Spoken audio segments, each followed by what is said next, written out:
The brilliant work of Grant Gill. He's done it again, ladies and gentlemen. What a way to whet the appetite and set the scene for the launch of Season 24 on the platforms of the Gentleman Sim Racing Club across Facebook and YouTube. Welcome to Night 1 of Term 1 for 2026. Happy New Year to you all. Good to have you along for the ride. This third Monday of January 2026, or 1914 as it would be for our Queensland audience. Zach Caban and Adam Lavis with you for the return of Monday Night Motorsport, again presented to you by the great people at Waste Options. And we are set fair for an awesome night out here with an American double. First up, as we return, by the way, to something old, something new, something borrowed, you get where I'm going. We've changed the Monday night formula yet again, ladies and gentlemen. The mainstay is Waste Options GT3. It remains in place, and we're looking forward to that immensely. That's the main course at 8:45 Eastern Daylight Time from the World Centre of Racing. But this is now Waste Options Open Wheel Tin Top Night, because striking up the front running here in the opening slot of the week is one of our favourites here on the platforms of the Gentleman Sim Racing Club, and that is, of course, Waste Options Super Formula Light. There it is. It's not Mount Panorama Daytona, but it is Road America in Elkhart Lake, Wisconsin. There it is, ladies and gentlemen. 6.5 kilometres of pure heaven for motor racing fans. Great weather here. It's a 5-minute warm-up before we get going, so that makes me think that there might be some weather in the air. 2:32 local server time, 14 km/h winds, 223, so that's a southwest up. As far as the wind is concerned, 18 degrees the ambient. We've got 49% humidity, partly cloudy conditions, and 19 degrees on track. Adam Lavis, good evening to you. It's good to be back. Yeah, very good to be back. A bit of a sort of rush job trying to get everything done with everything going on. So hopefully everything's up and running. And yeah, we'll see how we go tonight. Make sure everything goes smoothly. But yeah, we'll have to have a look at the radar and see if that's still working. Indeed we will. Johnny Harris, good evening to you. I wish everybody at home could see your comment. They'll see it in a few moments' time, I'm sure. Great to have you tuning in, and also everybody else as well. Facebook, YouTube, that's where we are. Updates from the Australian Open throughout the course of the night. Ladies and gentlemen, we begin with good news, and that is that Isla Tomljanovic has got through in 3 sets over there on John Cain Arena. And, of course, Alexei Popper not too far away on the same court. So the Aussies are having a good day. Alex Demonor threw in straight sets earlier today as well. We've got a minute and a half to kill. We'll have a look at the grid for you in just a moment, of course, when everybody's lining up. You'll notice a lot of familiar faces, but also as a sign of continued growth and evolution of the club, Adam, always good to see new faces on the grid. Yeah, there's plenty of new sign-ups over the break, so good to see him here. Not only do we have new people, also the musical chairs of people switching teams and creating new teams and closing old teams. So just for your benefit, there'll be plenty of different colours out there for you to get used to again. Yes, my favourite part of this night of the year, aside from determining whether or not I can still do the job, or remember at least how to do the job, is trying to work out who's who in the zoo once more. Speaking of the who and the what, let's have a look at the where, the calendar for this term in Super Formula Light, if you don't mind, ladies and gentlemen, because this is a very good schedule for you. And again, that same format that we have in the primetime slot with GT3 will be adopted here in part. We'll have single standalone 30-minute races, we'll have 5 sprint rounds, and the end of the season, when we get to, hello Nick Fodiatis, how are you? Sebring International Raceway, ladies and gentlemen, Monday, March 23, week 10. That will be a 45-minute mini enduro. This is the Australian Open World National Qualifying Series yet again. And interesting to note that none of those races will be as long as the Open World Nationals, probably fitting that it's a longer showpiece, of course. That is, of course, a 60-minute affair. But to fit in with the fact that we've got 2 races every night, we've got 2 championships on offer every night, and of course we're trying to keep some sort of continuity and stability with regards to our broadcast start times and our race start times.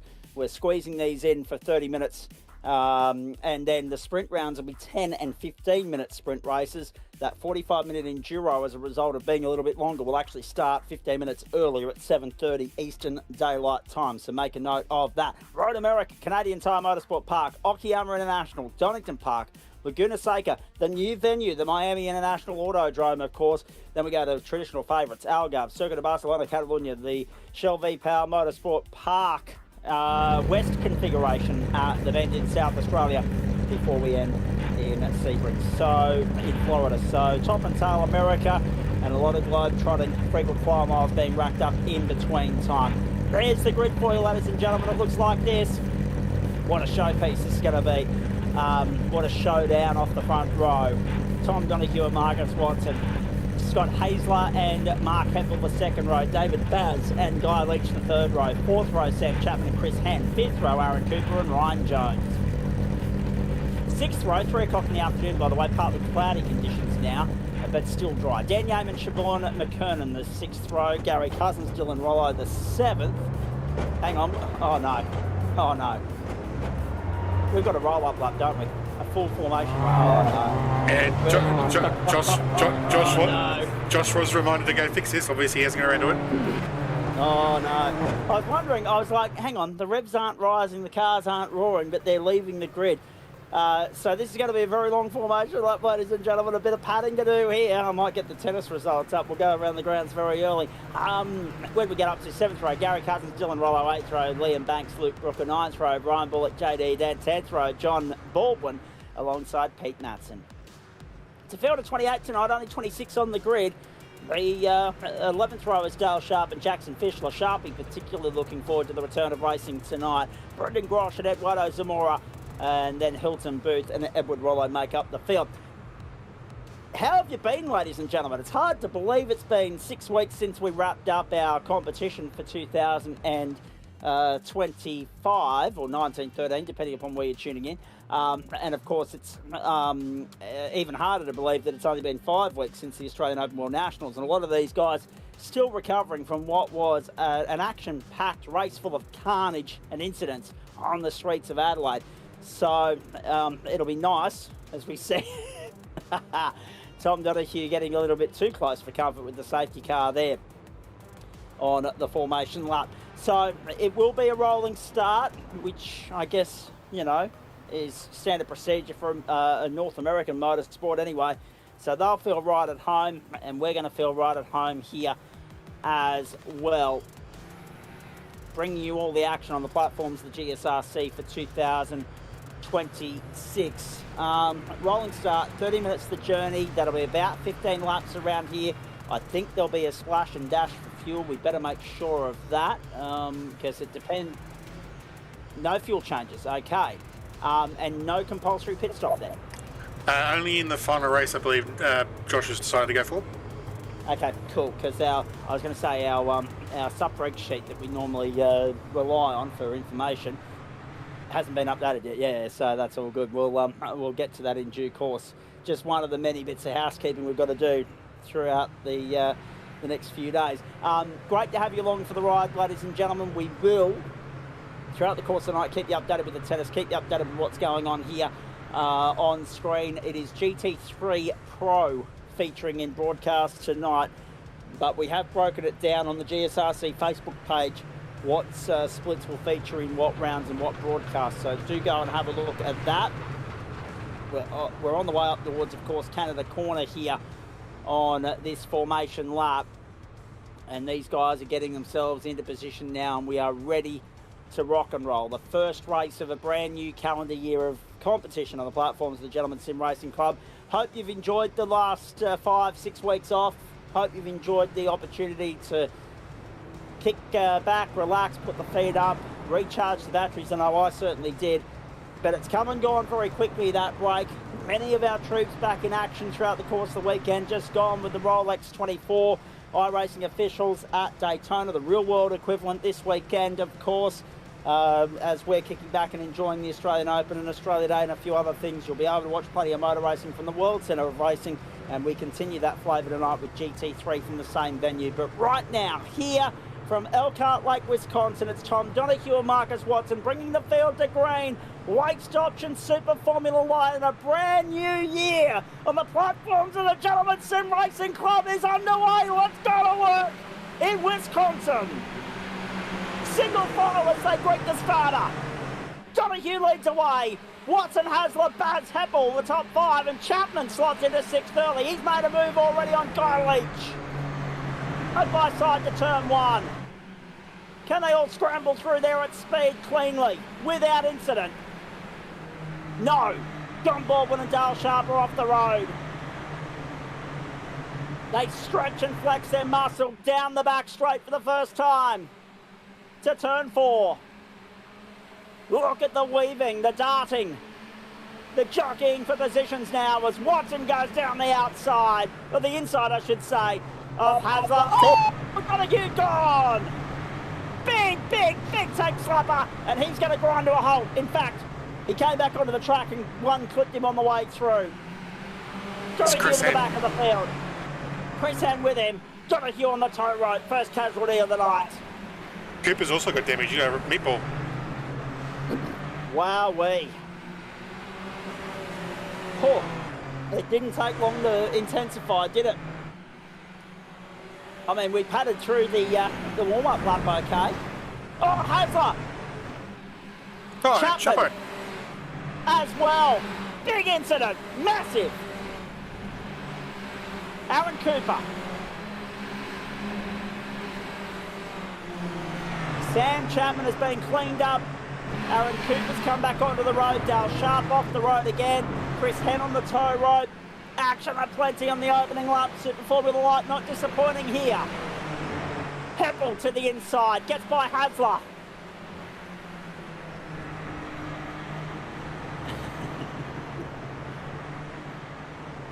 I don't remember making any such comment, Johnny. Don't remember making any such comment. However, if I did, I would have been left falsely astray by the sound of that. 3 wide on lap 2. Well, let's go. Why not? Why not? Down the inside to turn 1. Think better of it, boys. Be sensible. It's too early in the piece. Have a look at the traffic on pit lane already. Heppel to the outside. Gets by David Baz. Watson, Hasler, Heppel, Baz. Ron Jones, the big mover. Him and Dan Yeaman and also Siobhan McKernan up 5 spots early on. 3-1 again. No, not quite. Oh, boy. How good is this? Great to have it back on the platforms of the Gentleman Sim Racing Club. Super Formula Light, of course, hidden away in a non-broadcast slot for much of last term. Back where it belongs. Kick-starting our prime-time offering in 2026. Heppel. A new name, but one to watch clearly. Brooklyn Brennan, Logan Griffin, non-starters. Dale Sharp parked up. Chris Hen on the tow rope. Tom Donahue parked up. Sam Chapman on pit lane, having limped back there. Aaron Cooper and Guy Leach have been in for fast repairs. And are back out again. Can we get a shot of Luke Brooker actually in 13th? There he is behind Pete Natson. So we just need to have a look at Luke there just to see what the hell's going on. He has got what was the old whiskey business colour scheme. I think that might have been what it was. I think his horse whiskey business were running a very similar colour. I think I was trying to twist Greg Heaney's arm to have a chat with him, wasn't I? Not sure, but Lucas always ran like a bluish blue and a yellow livery. He's just gone for a bit more. He's gone the Red Bull route. Like the side pod blue was more that sort of more grey blue was his normal colour.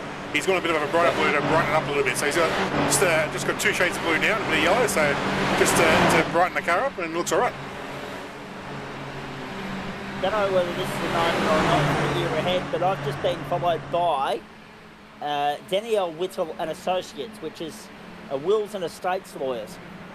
Who do I know that I'm going to be part of a will or estate for apart from mum and dad? I'm not sure. 3 wide on the run down to turn 3. Some good jockeying and squabbling for positions here. Brooker to the inside. No, couldn't get through. Good run up on the outside as they head down the back straight. Eduardo Zamora gets by. Ryan Bullock's in this battle as well. Things that happen when you're live on air, ladies and gentlemen. once we get a chance to come up for air and everything settles down here a little bit, we will go to Melbourne Park and update you on the tennis. But in the meantime, Luke Brooker is 15th in an absolute logjam here, making his way through. Field pretty well spread out, actually. Leader is Marcus Watson, who's got 3 seconds on Hasler, who's got David Baz for company. Mark Keppel and Ryan Jones are all there, as well as Dan Yeaman. So David Baz is in a pressure cooker situation, you could say, holding on to 3rd place right now, but under serious threat. He's got a target on his back. He's got 3 chasing him. There they are. So he's got by Keppel in recent laps. Can he keep him at bay? Oh, that won't help. Touches the dirt on the exit of Canada. JD Dent, Brendan Grosh. Oh, Grosh gets through because JD Dent's off the road. Chris Henn still on pit lane. Chapman out there. Definitely not the way he would have wanted to start his season. He's the better part of 3/4 of lap down on the path. Side by side we go. Heppel to the inside. Gets back by Baz. Ryan Jones and Dan Yeaman right there in the mix as well. No sign of Jonesy's teammate, of course, Andrew Dyson, who absolutely tore the entree slot to shreds last term, didn't he? What did he do? He won the Toyota 86s, he won the Trans Am, and he won GT4. He just about cleaned up our entree offerings in Term 4 of 2025. Some replays for you now from the start. Dale Sharp, this is what happened to him at Turn 1. Oh yeah, 2 to 1 doesn't go, and Sharpie, unfortunately, was just a sacrificial lamb in all of that. Not involved in the actual incident, but had to take evasive action. Tom Donoghue, cold tyres, and a little bit too much curb. Tried to save it, but the grass brought about his undoing, and then bang! The second car through, the one that clipped him, didn't have a hope in hell. Had nowhere to go. It was Chris Henn. Have a look at this. 3, 2, 1, goodbye. And Aaron Cooper's front wing went in that as well. Destroyed Henn's car. Henn on the tow rope. Now Chapo, oh no. Chapo fed grass. Now he's got no control of the car at this point. Back onto the racetrack. Guy lead. Guy Leach gets his rear wing. Now, was there a... Let's ride with Guy Leach here, because I'm pretty sure he had a wild, hairy ride after making that contact. Let's have a look. So he too had grass as well, so I'm not sure he could necessarily argue that he had complete control of the race car at that point. But he did well to recover, but he still had to come to the pit lane for a fast repair. Oh, right, America, she doesn't disappoint. She does not disappoint. I'm guessing the cold iron is going to be a... Right. Oh, no, Sharpie. Oh, no. That's, yeah. Wrong place, wrong time for the second time in 3 laps for Sharpie. Just couldn't take a trick. That grass is a killer. 8.5 minutes gone. Looking good for 16 laps tonight, folks. Lap times around here, 1 minute 55.581. And that will shave enough time off the clock to get back to the line somewhere in the 29th or 30th minute to start a 16th lap. Usually you think of it about as about a 2-minute lap time around here. It depends on the car and whatnot. Tintops are usually a solid 2-minute lap. The open wheel is just a little bit faster through the corners. So they'll be able to get a 16th lap in, which will put them somewhere just beyond 100 kilometres of racing in half an hour. We're not going to have much in the way of turnaround time here either, Adam Lavis, because these guys are going to get off the track at about 25 past 8, based on the fact that we started a few minutes late through the warm-up lap that was unexpected. Sorry, the warm-up lap and the warm-up, both of which were unexpected. So we've tuned into our post-race time substantially on the opening night of the new season. Right. Let's hope that I've got enough time to come up for air here. Live scores, the Australian Open. As you watch Pete Hansen, they're under pressure from Luke Brooker. Brooker is going to go to the inside, down the main straight. We'll have the inside running for turn number 1. Very nicely done. Matson relegated to 13th. Iga Swiatek's on Saturday Court at the moment, Rod Laver Arena. You're not seeing that match on either 9 or 9 Gem at the moment. It's the Vekic Andreeva match that's on 9 Gem and the Alexei Popyrin match on 9. Vekic 5-4 over Andreeva at the moment. That's in the first set. Swiatek 6-all, heading to a tiebreaker against the qualifier Juan of China. And that one heading for a tiebreak at 6-all in the first set. Popyrin and Muller about to start. And Ricky Hijikata is 2 sets to the good on Manarino from France as you watch Jackson Fischler eat both grass and sand and tyre and wreck the race car. That's unlucky for Jackson Fischler. Tough start of the year for him. Of course, as part of the... hang on, I've just got a message here from Josh Sumo. This will be good reading. Apologies, lads. I did edit the server so that it was a standing start. Not sure why it didn't grab. I will be removing the warm-up between rounds going forward. Yep, that's fair. That's fair. Good boy. Appreciate that. Thank you, Zuno. Let's go back to live pictures here from Elkhart Lake, Wisconsin. Siobhan McKernan now on screen. And there's Brendan Grosh. This is good from Groshy. Up in a 10th spot. Well played. Got by Rollo. Brooker and Matson in behind. Race leader, fastest lap, Marcus Watson, just continuing to do Marcus Watson things. Is this his time to shine? Super Formula Live in 2026. Not before time. Why is Edward Rollo? Why do people like going to the pits? Yeah, so this is an interesting one because I didn't see that one coming. I did not see that one coming.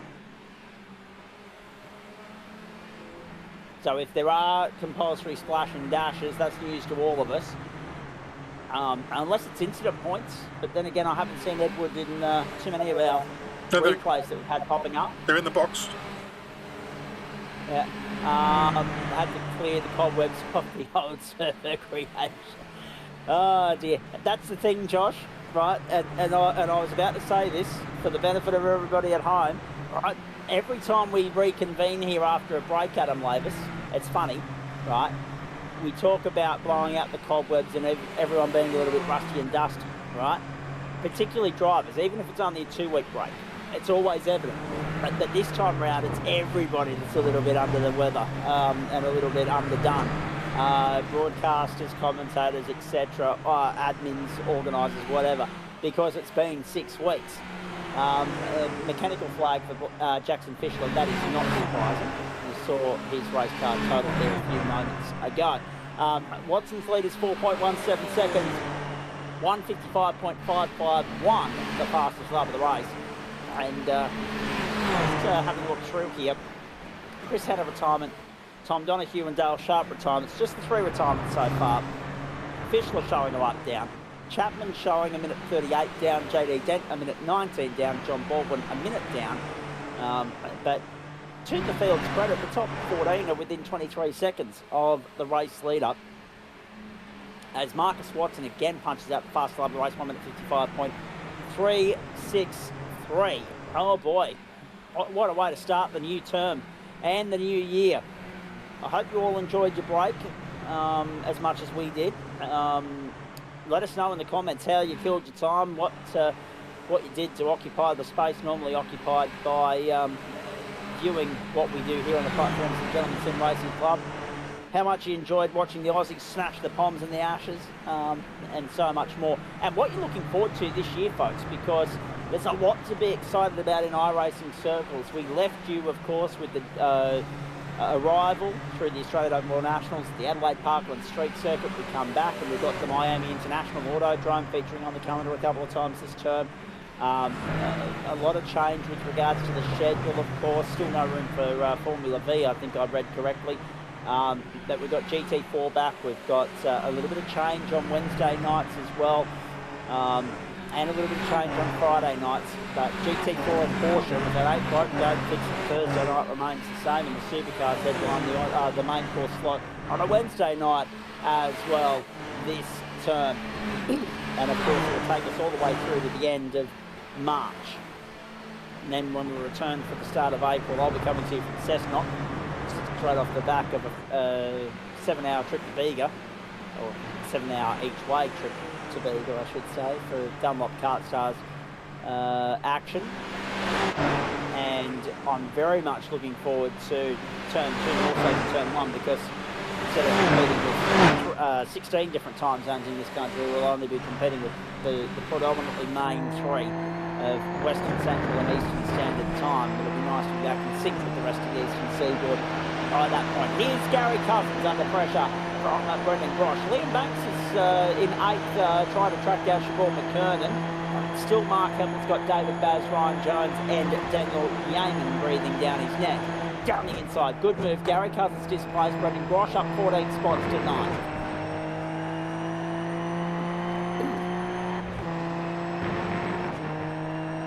And I think one of the most pleasing things, Adam, for everybody here, when we left at the end of Term 4, we already had our definitive plan in place with regards to what categories were going to be what nights. It was just about working out what race formats and what circuits we were going to be visiting.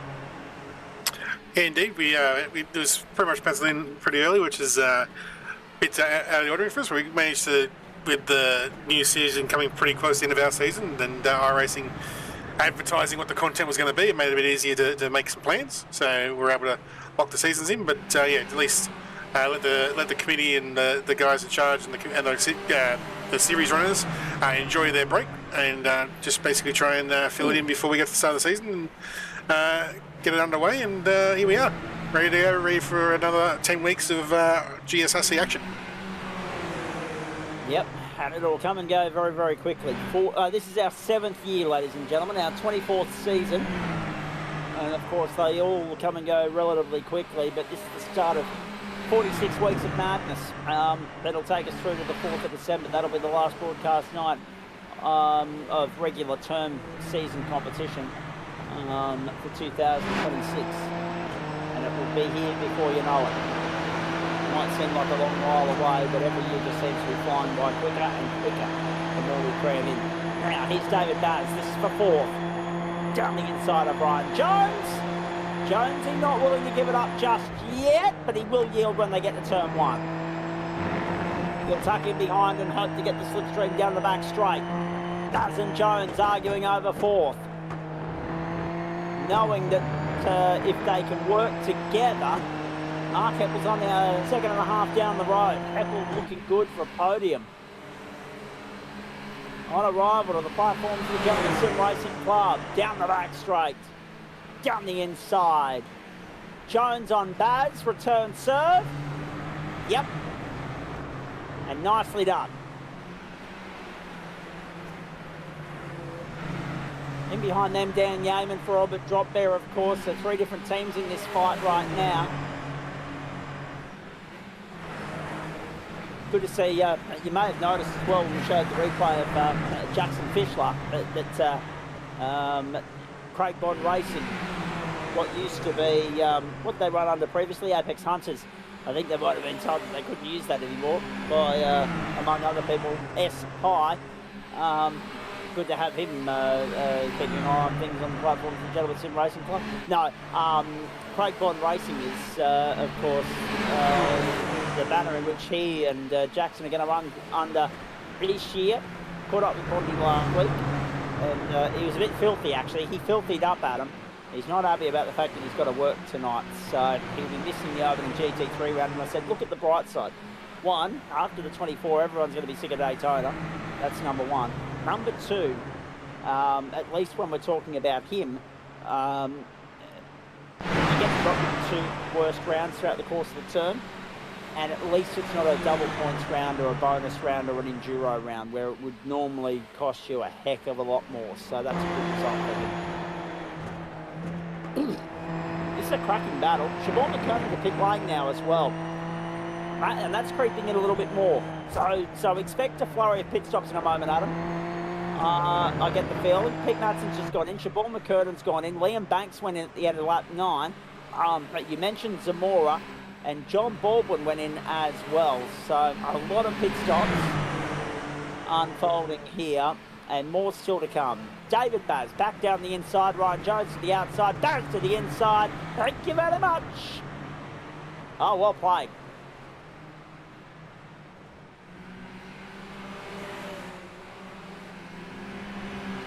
How good's this? Great to have Monday Night Motorsport back in full swing on the platforms of the Gentleman Sim Racing Club for you. And GT3, I'll be interested to see how many are turning up for GT3 tonight. Normally, as you know, Adam, the first night of the new season, let alone the new year, it usually brings with it a mountain of entries because everybody's keen to, come out of the woodwork, blow off the cobwebs, and get amongst it because it's been such a long layoff. So I'll be interested to see what the servers are like, grid size-wise, when we get to Daytona. Yeah, it should be interesting. Hopefully there's a decent amount of good quality drivers there to keep us entertained. And be good to see. There's going to be, I think the one that's going to be interesting is on Thursday to see how many actually turn up on this new Porsche Cup car. Because it had a lot of controversy, but it seems to be very popular. Well, that's, very true. There are a few of the traditionalists, the non-conformists, filthy up very vocally on the platforms of the Gentleman Sim Racing Club late last year. There is the flurry of pit lane activity we came to expect and predict, ladies and gentlemen. Hang on, Mark has got a damaged front wing, has he? I'm not sure, but Mark Heppel's got a black flag, so he's missed the speed limit box. Copy. Oh, no, disregard. David Baz, the front wing was camouflaged with the road because it was black. The rest of the lid was green. He's right. What? Brendan Grosh continues to lead the race. 22 positions gained so far. He's still got to stop though. Marcus Watson is the race leader. Scott Hasler is second. Heppel still has that black flag sitting next to his name. So he's got to come around and do that again. Yeah, so that mustn't have been for the entry of pit lane. It must be something else. So it's either incident points or maybe exit the pit lane, maybe. But I thought it was there for a bit longer. So because if it was the entrance, you would have had to serve it at the stop. That's right. And it would have been a heck of a lot more expensive. Unless iRacing have actually changed their thing and made it a drive-through for speeding, which I highly doubt, because they normally sting you for a ridiculous 40-second hold. But we'll see. We might need to do a little bit of digging, find that out. Yeah. Well, the plus side is at the end of the race, iRacing gives us a penalty report, but we don't get to see it till the end of the race. True. Watson, Hasler, Heppel, 2, 3, 4. Watson's advantage over Hasler has been reduced. It's actually no, it hasn't. No, I'm reading the wrong column. My apologies. It's 6.57 seconds, ladies and gentlemen. Heppel is 2.2 back, 1 second on Baz, who has Jones and Yeaman for company. Still arguing over what is 4th and 6th on the racetrack on corrected order. Liam Banks in 7th. Brendan Grosh is going to slot in there very nicely, I think, with Liam Banks. Oh no, David Baz drops it off the road at Canada. Jones and Yeaman go through. Oh boy. Oh boy. We've been waiting for that. The pressure has finally got to David Baz. He's cracked it. Brendan Grosh to pit lane. Heppel's gone through. He's not serving that black flag at the moment. Not yet. You have to serve it soon. Ricky Hinchikata has just won through on court 6 at Melbourne Park as well over Manarino of France. Straight sets victory for Hinchikata, ladies and gentlemen. So Rinky's through to round 2. Very nice result from him. And that complements the success of Alex Demonor earlier today, and Alexei Popperin's currently 2-1 up with the break in the first set against Muller. So again, Australia versus France, a real flavour to that tonight. Ryan Jones in 4th place now. Now remember, that's Heppel's off the road. He got it back on. That's not helping his cause. Watson, Hasler, then Jones, Yaman and Baz on corrected order. Baz is still within striking distance though. We'll see if he can latch back on and reel in both Dan Yaman and Ryan Jones before this race is done. Lap 13 of 16, ladies and gentlemen. We've only got 3 to go at the line. These are the platforms of Gentlemen Sim Racing Club, and this is Monday Night Motorsport, which takes the waste options for the first time in 2026. GT3 to follow. Post-race show after that. If it ain't broke, don't fix it. The format remains the same, ladies and gentlemen. Excited about that. Watson, Hasler, Heppel, Jones, Yaman, Baz, Banks, McKernan, Grosh, Leach, the top 10. But we expect Heppel, not yet. It's going round again. What's he got? Yeah, I think the next lap is the one he has to do it on, potentially. Otherwise, he might get RAC. He might get the catapult. Yeah, RAC might perform a magical act of making a car disappear. Watch this. If we get to the end of this lap, ladies and gentlemen, he might be about to be drop kicked. I think it takes about a third or a half lap before it actually does it, though. So you won't cross the line and instantly disappear. No. But we might, if SDK's flag system, it might change to the one with the white X through it. I think is a disqualification flag. So if that happens, then we know he's gone too far. Copy. So keep your eyes peeled, because this now makes the battle between Jones and Yaman one for the podium. They're both up 6 spots. That's about to be 7, with Heppel on the outer. Yaman to the outside. Not yet. Jones will cover that off nicely, so the carousel will go. 3 minutes to go. Marcus Watson doing Marcus Watson things. A 7-second advantage here. Interesting to note, Brendan Grosh came back out in 9th place, which will go probably to 8th on corrected order, you would imagine, once Heppel transits the lane. It's not the longest pit lane in the world, but at that speed, it's going to feel like an eternity. Yaman to the insider, Jones. Orbit drop there to 3rd on corrected order. Wowee, what a moment this is. Jones and Yaman will be aware of the situation. They'll be aware that Heppel's got a black flag next to his name. They'll be aware that they are arguing. There goes Heppel now. He's cleared that. That's debatable. It depends on your overlays. Not everyone's overlays tells you other people's black flag situation. So some might know, some may not.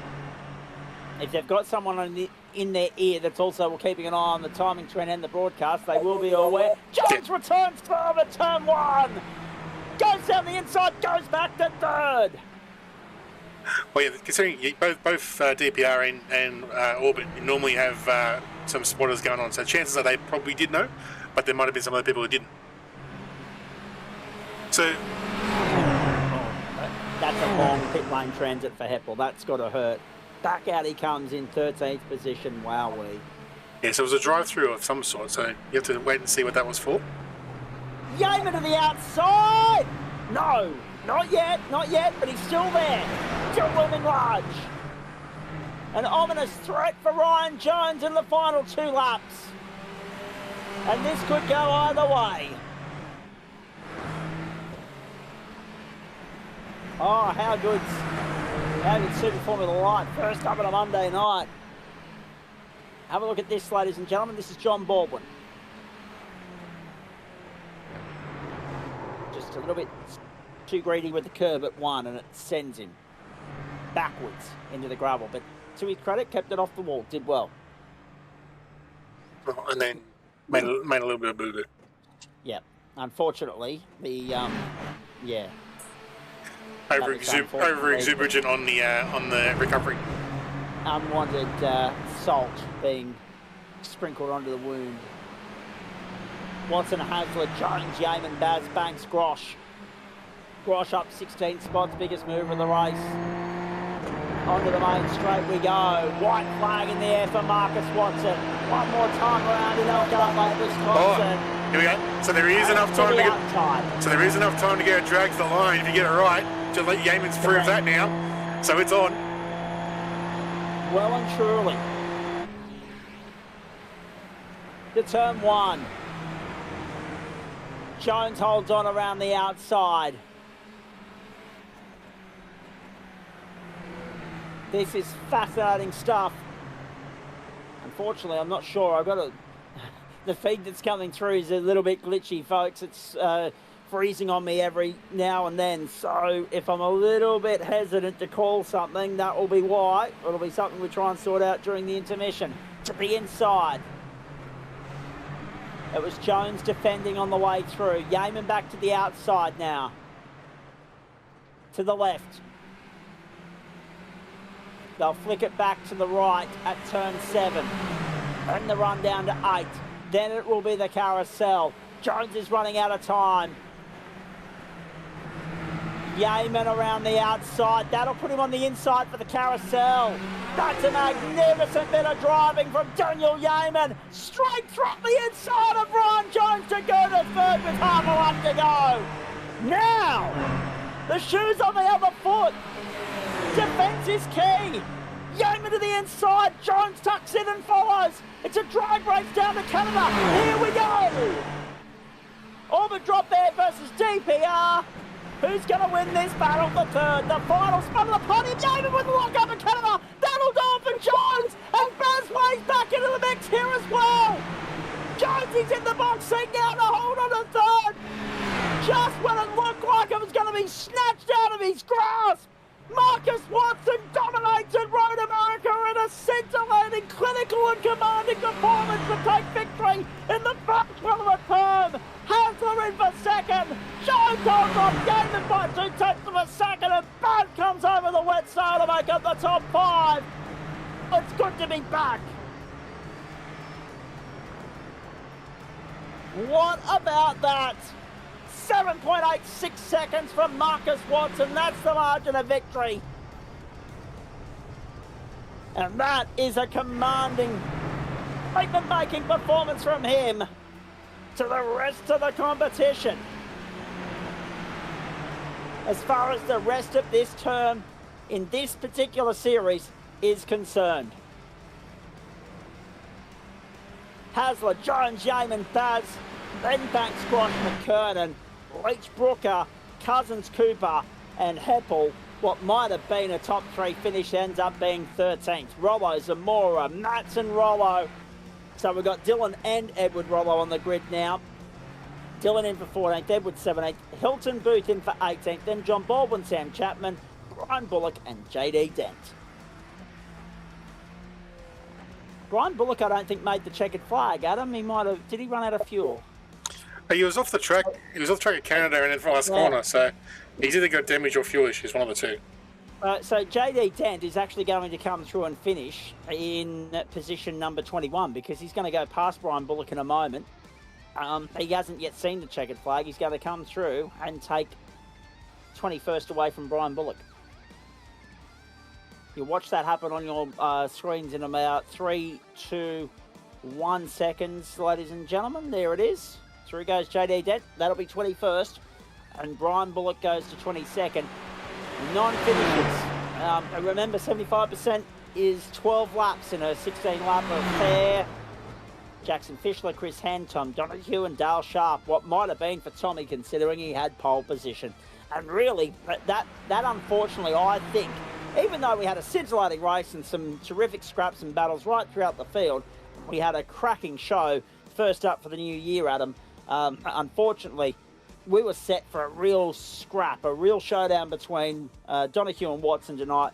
We were denied the opportunity to see that play out naturally with Donahue tripping up early. Indeed, yeah. Donahue had his trip up with just that cold tyre moment, and then like another couple at the exit of the carousel with some cold tyres and running off. So we lost a few of our runners there, and then also unfortunately our newcomer there with a black flag. So there's a few guys that would have, should have for the podium, but in the end, Watson, Hasler, and Jones are the ones who get the chocolates tonight. Indeed. Oh, how good. Terrific to be back. Terrific to see Marcus Watson back doing Marcus Watson things, just absolutely tearing it to shreds in the opening of 15 races in this Super Formula Light campaign with thanks to Waste Options in 2026 and the opening term thereof. 4 terms, 10 weeks of pop. We, of course, will have a break at the end of March. We'll have a break at the end of June. We'll have a break in the middle of September. And then, of course, we'll see the checkered flag for the last time in 2026 on Friday, December 4. Marcus Watson, Scott Hasler, Ryan Jones, Dan Yeaman, David Baz, the top 5.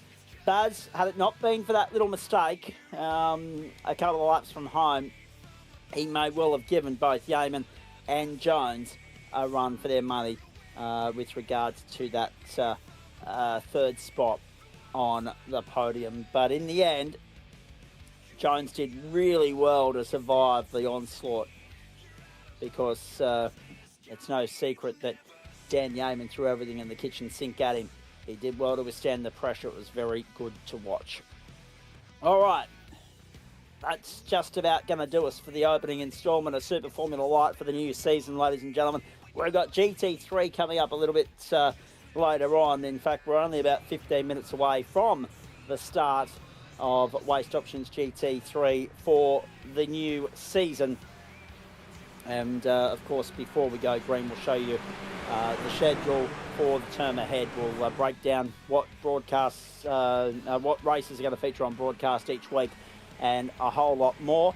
And I can stop padding my way through this now because we've got a driver coming in to have a chat to us, thank goodness. His name is Scott Hasler. He is from Frog Leap Juice Racing. He was second tonight and unfortunately fairly lonely out there, Scott. Good evening to you. Happy New Year. Nice to have you back on the platforms of the GSRC, mate. Second's a nice way to start, especially when you can make the most of the misfortune for a couple around you. Donahue unlucky on the opening lap, but there was just no stopping Marcus Watson tonight. Yeah, no, good evening. Happy New Year, boys. It was, unlucky for the leader in that first lap, but Marcus was just on it tonight. He super consistent, just kept edging away. I didn't have anything for him, but kind of drove my own race. It was a busy first lap, but after that it settled down. So it was a good one. I don't mean to go down the rabbit hole so early in the season, mate, but what does that do to you? Because I can see two sides to this. There's the positive side. Oh, hang on. In a very competitive Super Formula Light field, I'm second first up in the term. That bodes well for the next, 9 weeks and getting myself a good championship result. But I could also see the psychological blow that is knowing just how far ahead the top step of the leaderboard is at the moment. I mean, 7 seconds is a huge advantage, and I guess it gives you guys a bit to go back to the drawing board on, and in a bid to maybe reel in some of that deficit and chip away at it and try and bring Marcus back to the field as the season goes on? Yeah, it definitely gives you a target to try and catch. I had a moment in that first lap that cost me about 3 seconds or so. So, could have been a little bit closer to him. But he's certainly quick. Gives us a bit of work to do. But I guess we hope that this is one of his better tracks, and we'll see what happens the next few weeks. I guess also, as you know from the offerings that we've had in this slot in the last couple of terms, mate, I mean, Toyota 86 is the first one that comes to mind. We've had Mazda MX-5s as well. You need to ride your luck in the sprint rounds.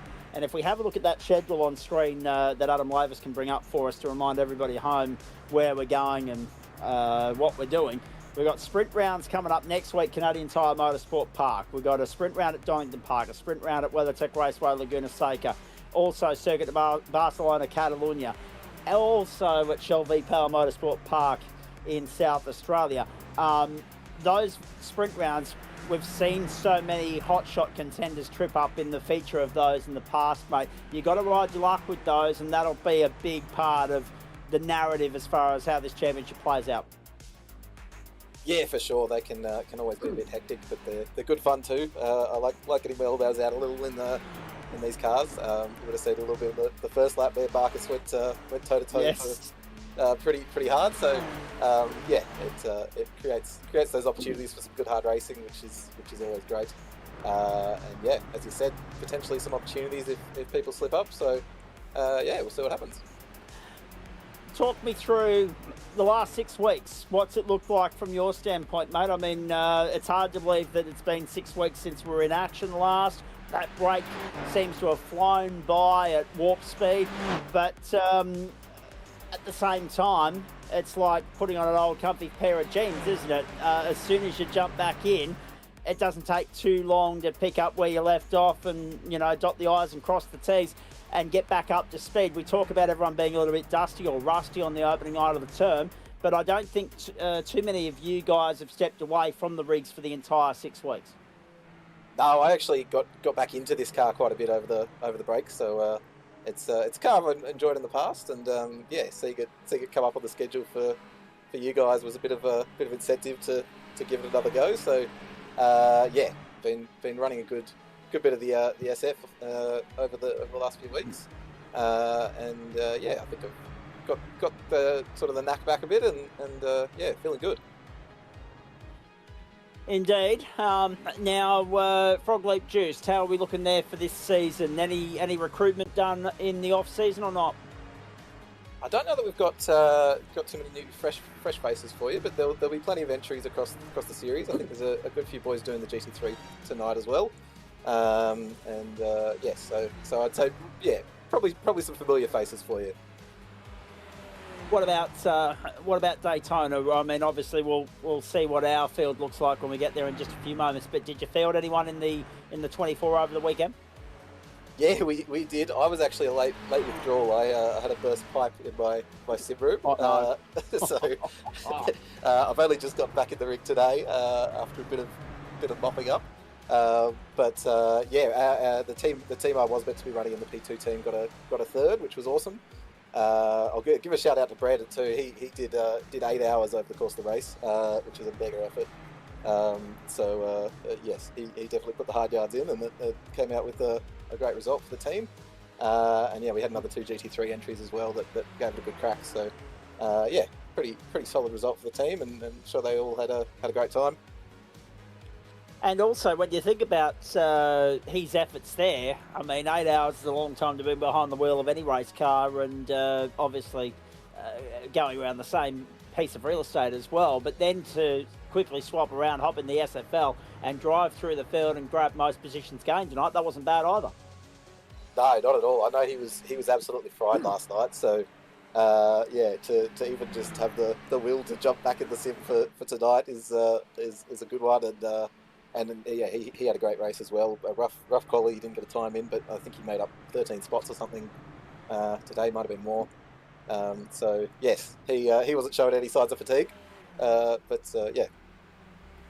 I mean, obviously, we've not got a hell of a lot of time left here to chat, mate. But just one or two more for you before I let you go, because we'll talk about the events and the happenings and how everyone spent their off season a little bit later on in the night, I'm sure. But as far as the SFL campaign's concerned, you've seen the calendar. What do you make of it, particularly with a view to Motorsport next week? Yeah, I think Motorsport will be a lot of fun in these cars. It's a great track in anything high downforce. I've had some fun in GTPs and the open wheelers there. So yeah, it's not a track that comes up a heap on calendars, but when it does, it's yeah. It's a bit of an underrated one, I think. So that'll be good fun. But I think the whole calendar is a great one for these cars. I don't think there's really a bad race. So yeah, looking forward to it.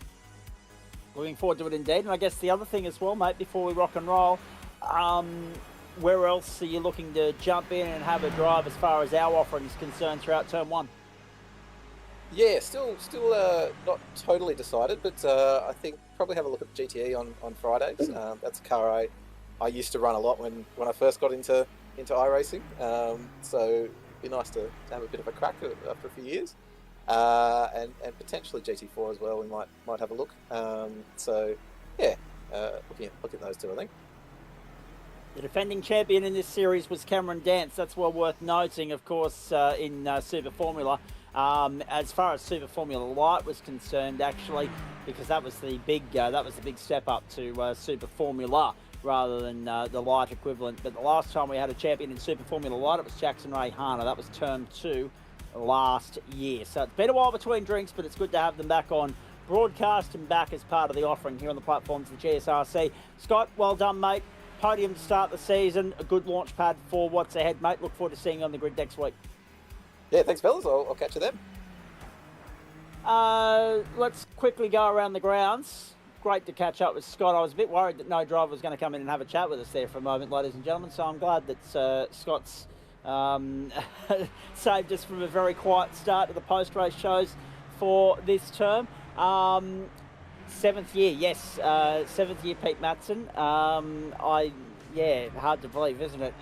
2021, 2, 3, 4, 5, and 6. So yeah, this is now the 7th year of the platforms of the Gentleman Sim Racing Club, and one of my more stable jobs ever in world motorsport. But that was a brilliant performance from Marcus Watson. Dominated that. Scott Hazler there in second spot. And, of course, Ryan Jones grabbing himself a podium there in third, just ahead of Dan Yeaman. We'll update you on the championship points and standings and everything else a little bit later on. Firstly to Melbourne Park, where the Australian Open is underway, of course. Iga Swiatek got the job done in the first set, 7-6, but took a while to do it. An hour and 24 that match has been underway. She leads 3-love in the second, so the number 2 seed looking very good for a straight sets victory there and a first round box ticked, and a good solid hit out to get her campaign underway.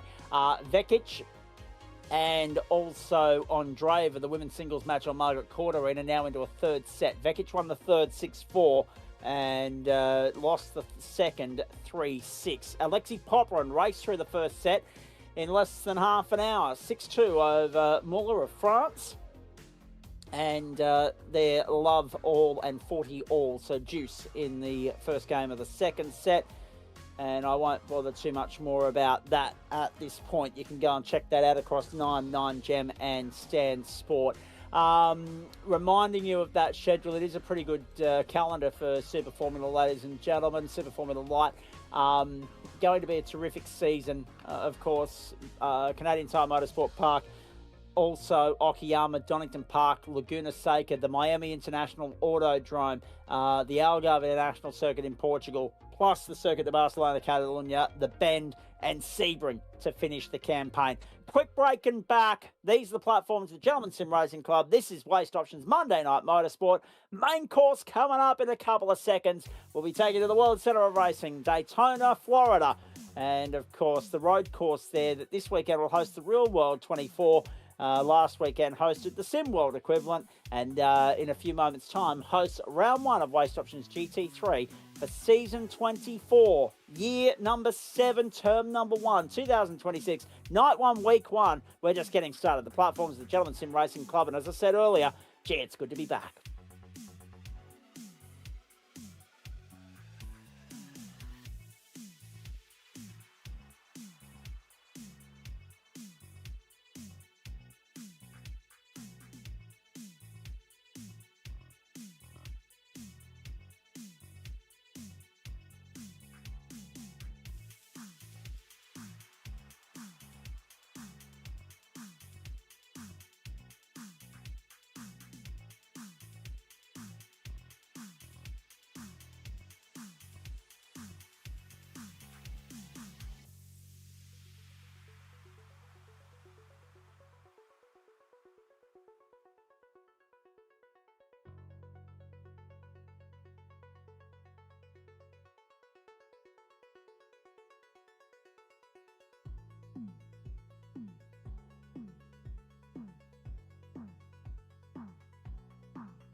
Don't be fooled, ladies and gentlemen. You are zeroing in on the Daytona Beach region of Florida and, of course, the Daytona International Speedway, the World Centre of Racing, for round one of Waste Options GT3 for 2026. However, you're going to very quickly think that it's a Porsche night on the platforms of the Gentleman Sim Racing Club. I'm here to tell you that it is a Porsche-dominated field, but you've still got the Porsche Cup racing to come on Thursday night as well. So a double offering of Porsche action for you this week to get the new term underway. There's some information coming through for you on your screen. I'll go through the grid and a few other things in just a moment, but there's the server settings. Now, qualifying is done. We will, of course, click over into the race server settings in just a moment, at which point I'll go through the time, the weather, etc. But, of course, it's a 5.7 kilometre circuit. You know it, you love it. It's the home of the Rolex 24 and, of course, many great other events throughout the course of the season that are more commonly associated with the oval, not the road course, although the road course does also play host to the famed Daytona 200 motorcycle race early in March as well. This is the lay of the land for the new season of Waste Options GT3. That's what the schedule looks like for you, ladies and gentlemen. Let's just quickly remind you that we're going to top and tail it with American circuits. Daytona first up and Road America at the end. In the middle, have a look at that. I think this is the first time, certainly in my memory, that we've gone, and my memory's not great as far as short term's concerned. Long term's better than short term, but I reckon this is the first time we've had 3 local circuits headlining in a Waste Options GT3 schedule. Look at that, week 3, week 5, and week number 6. So it's a very home-flavoured top half of the championship. The Bend and the Adelaide Street Circuit will both play host to sprint racing.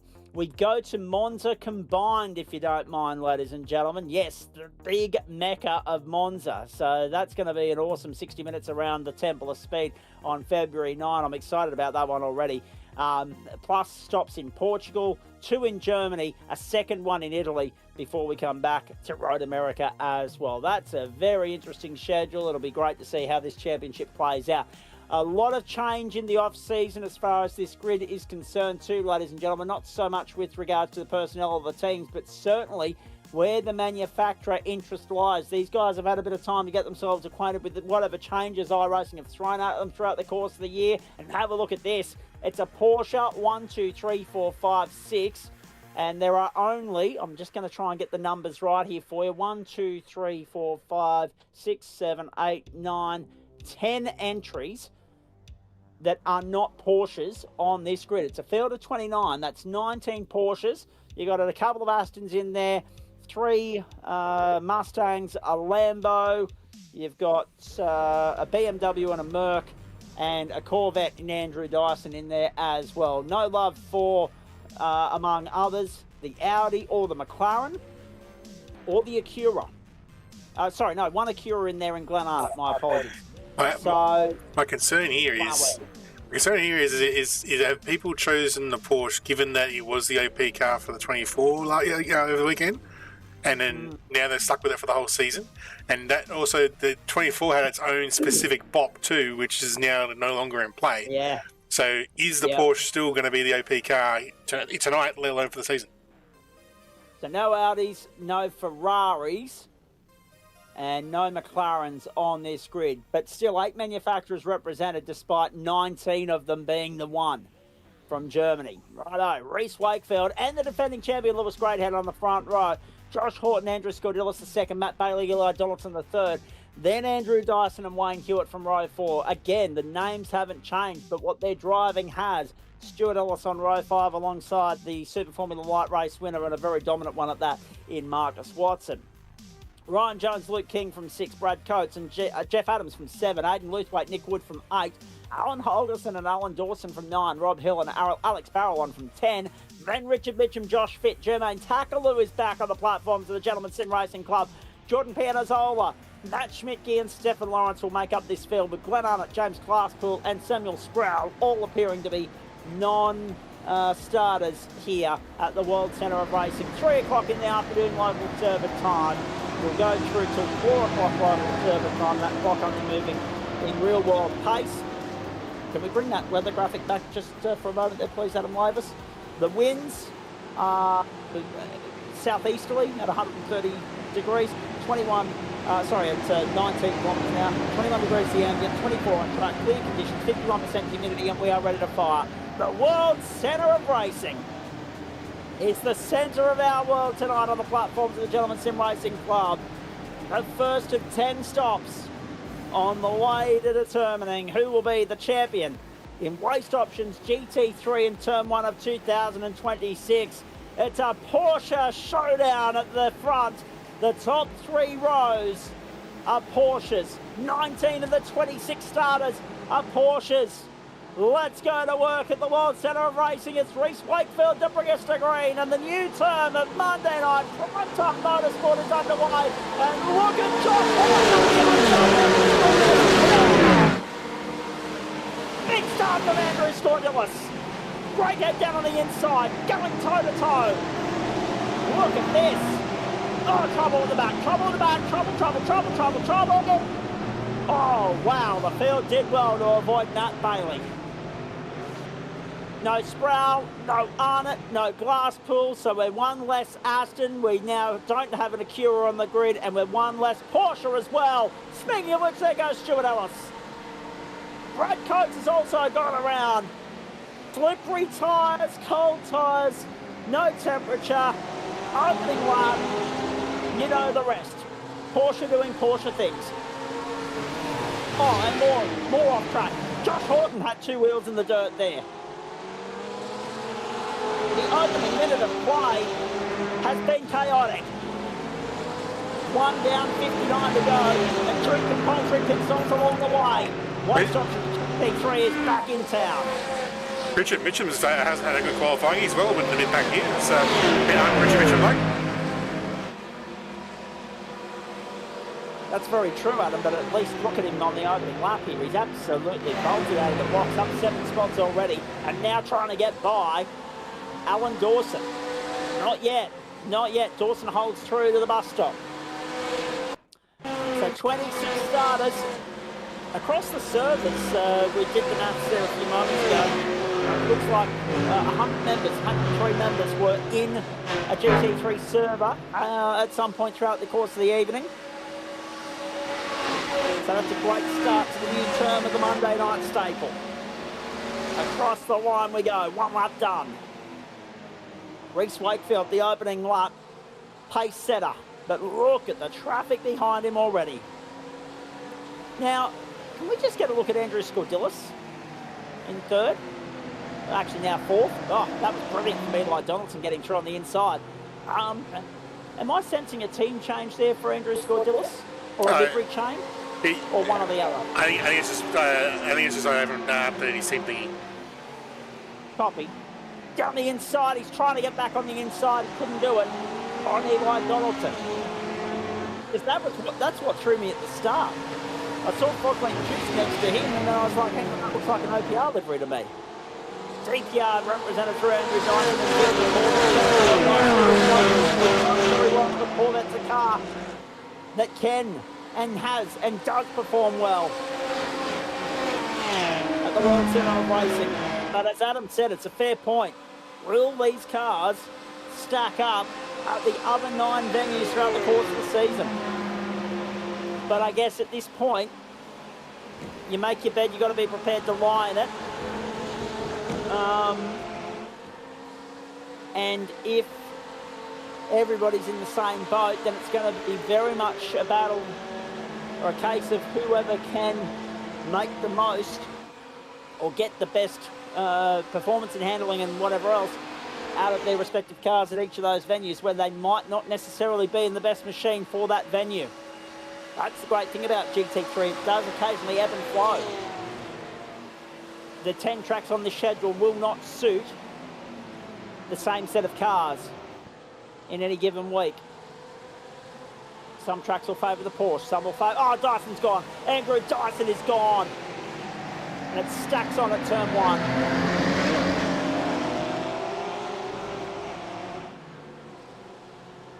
Andrew Dyson was running position number 5.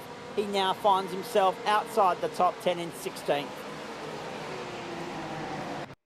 That's been the beauty of GT3 for the longest time. Different manufacturers perform at different venues and different circuits.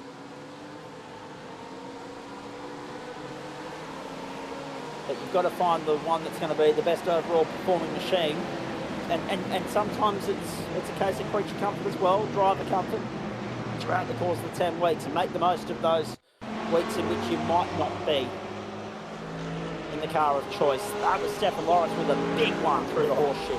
Still not to keep it off the wall though. On the approach to the horseshoe, I should say. If you're tuning in Western Australia, just be more... Oh, no, Andrew Dyson. Oh, jeez. If you're tuning in Western Australia, just be mindful you're about to go to 9 News if you're watching tennis whilst also watching us.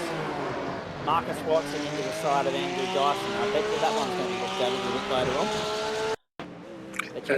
It looked like he got there, but then sort of just drifted wide at the last point there, which has caused contact. So, interesting how you see that. Another incident for Stefan Lawrence. Another wild ride for him.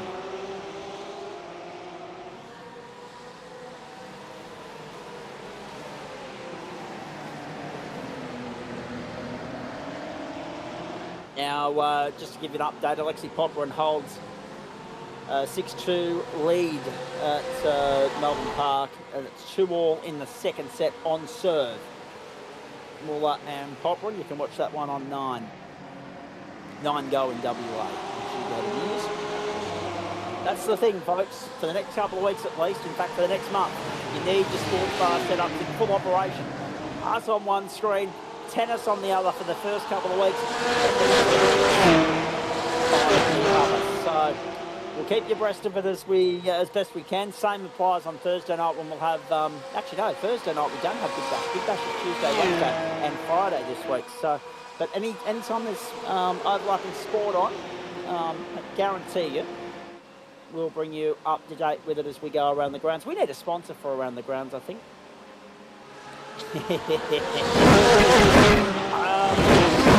I was saying that in the intro. Do not be confused. Do not adjust your steps, touch dials, ladies and gentlemen. You're not being mistaken. It is giving off that vibe that we've got 2 offerings at the Porsche Cup this week. We don't. This is the GT3 Porsche, but it's just a Porsche heavy field. There are a sprinkling of other invited cars in there. Thankfully, some of them from outside of Germany as well. Just so that it isn't a complete lockout of Porsches in this field, and that's very forceful. Scott Dillis on the inside again of Eli Donaldson. Grass and curve, and Donaldson and Scott Dillis almost come together. Wowee. Daniel Cosmic need an incident point count for this round. Oh yeah, it's always the case. The first couple of weeks of the season, there's always drama.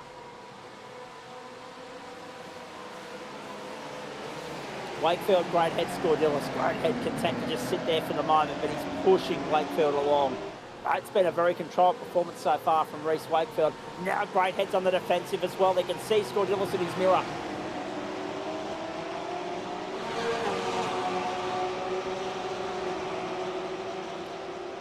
Avoidable contact with car 000. Marcus Watson picks up a 5-second penalty. Richard Mitchum on pit road. So too Stefan Lawrence. So too Matt Schmidtke. Matt Schmidtke, in fact, retired. Parked up, done. First retirement of the night. Richard Mitchum, fastest lap of the race, despite that trend to the pit lane, 1:43.674. But now, actually, I think Mitchum's done.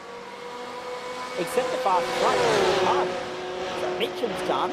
Lawrence could well be very close to being departed, because he's on the tow rope, but has been for a minute 18, and if he goes a lap down, then he may as well just park it. Although there could be something said for going out there and just going through the motions to collect a couple of championship points, because now that we've only got trouble at 1, that's massive.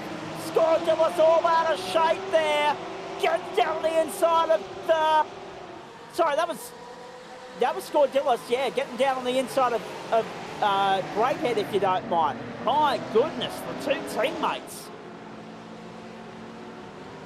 were 1 and 2 there for a moment. That was Scordillas going to second. Greathead has since gone back, and Donaldson's dropped in behind. So Donaldson's the one that's lost out in all this, and Scordillas and Greathead are forceful. The gloves are off here, and Wakefield somehow is keeping an eye on all this and continuing to lead the race as well. He wouldn't believe the drama that's unfolding behind him. We're very lucky we didn't have a nasty shunt there between these two teams and these 4 drivers. Donaldson back down the inside of Scordillas now, who will drop back to 4th. Watson's got a 5-second penalty hovering over him. He's in 5th. Jones is 2.5 seconds down the road. Richard Mitchum's parked up. Matt Bailey's parked up. Stephen Lawrence is now retired. 4 retirements already. I didn't get a good enough look at that incident. We'll have a look at it again in a moment. But the reason for that is I was trying to work out what the hell was going on with Richard Mitchum. He's retired. So Vermillion have got 1 less in the race, in the fight. Rob Hill's just dropped down the order as well. He's on the tow rope. That's no good. There's retirement probably number 5. And already we're seeing signs that this is going to be a race of attrition.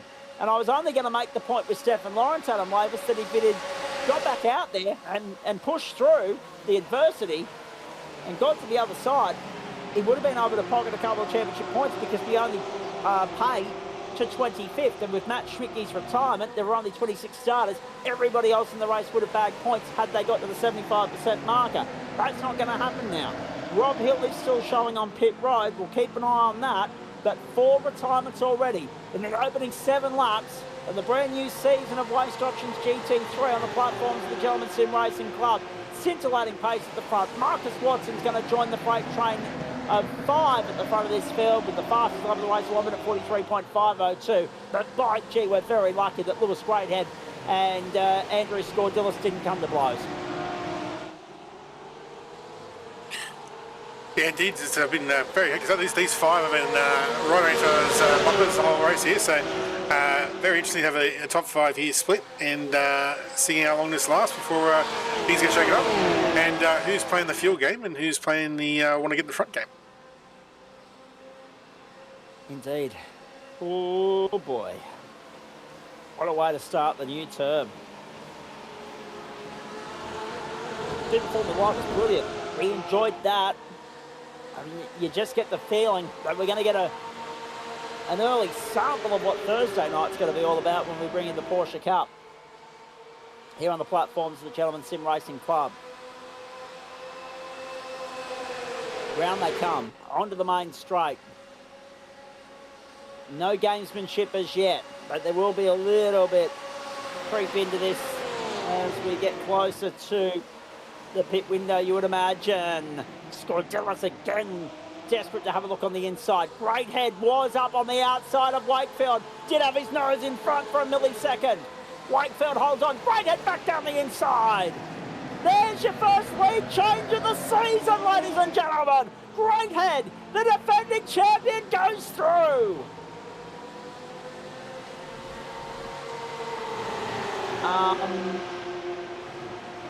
No, it is the iRacing platform. You are 100% right. Goes Eli Donaldson into the wall. Eli Donaldson is done. Wowee. What on earth are we dealing with here? This is madness.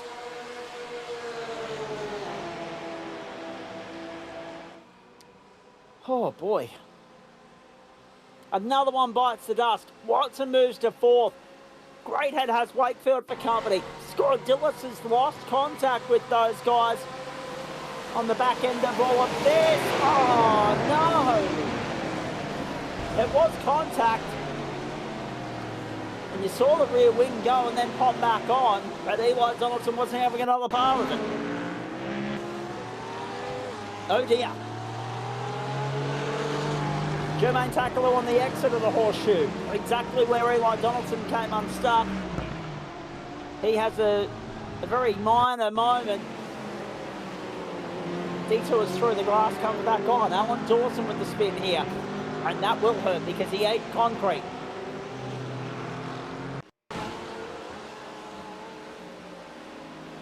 Oh dear, Rob Hill at the bus stop. Oh, that's always bad. Bang.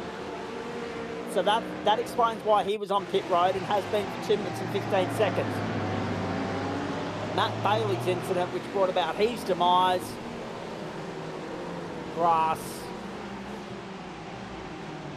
for Summit Sim Sport and Flash Graphics. Now, he has, just have a look to see here, Bailey, 23rd, yeah, that was his retirement on lap 4. Richard Mitchell, another spin. So we're seeing already, based on that, Adam Lavis, I'm going to assume that A, Porsches are doing Porsche things, B, cold tyres are going to be a huge talking point, but more than that, as Alan Holderson has an excursion in the BMW as well, more than that, they're looking like an absolute mongrel of a thing to drive. Here's the problem with ABS, is you can't pull this up, and the other guys here have done well to miss him. Oh, yeah, they've done very well. But based on that, yeah, they're looking like an absolute mongrel of a thing to drive for this season. Well, I think chances are being these pro guys, because a lot of these Porsche ones have been on the corner exit, except for obviously the one there from the bus stop and just took too much curb and went straight to the fence. But the other ones have been mostly on corner exit, and I would assume being the pro guys is they're running minimum traction control to try and get as much power down, and if they go to that slight bit too much, she's going to spin up and around she goes. And that along with the fact that they're running next to no wing here to give them any support with the rear end as well. So as soon as they get that bit too hungry with the right foot, round she goes. Indeed. Oh boy, what a start. And we haven't even got to the first round of pit stops yet. That's the point.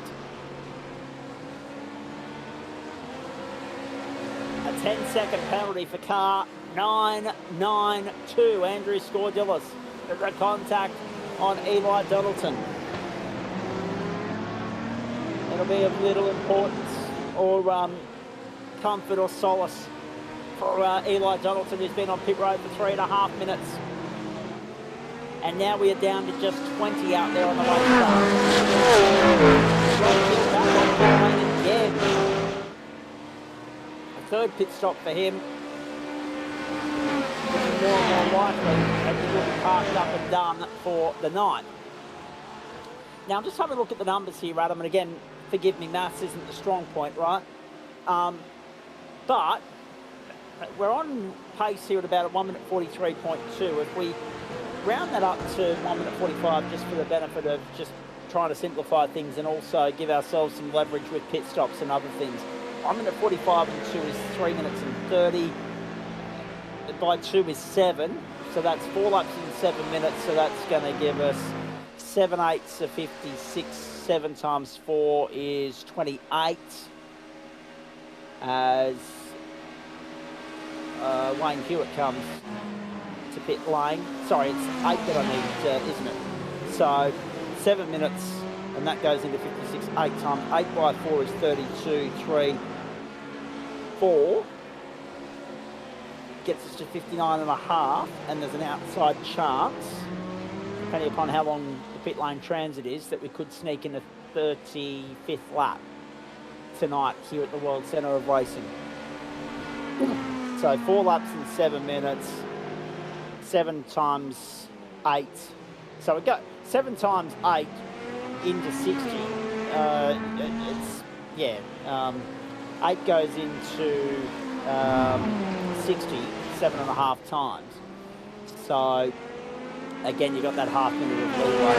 So 34, 35 laps, that's where we're heading tonight, ladies and gentlemen, which is a sprint compared to what these guys endured over the course of the weekend. Wayne Hewitt, the first of the genuine pit stoppers, at the end of lap 10 for Angry Pepper Racing, in for 14.95 seconds and out again.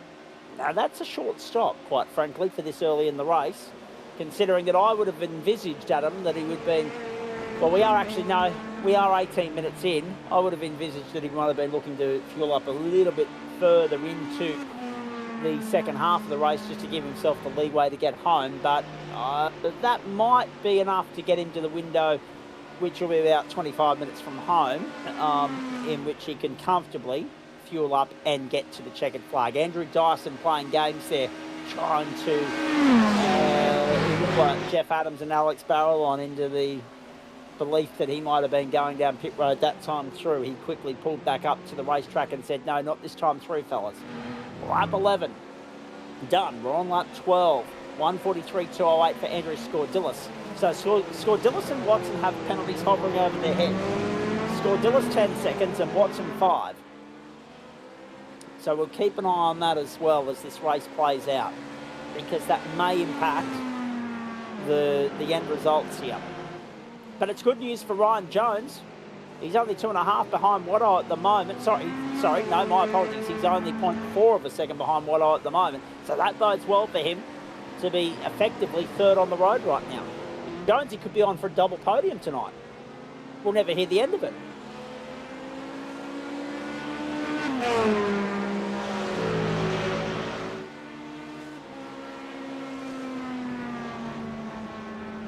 So Andrew Dyson in 8th.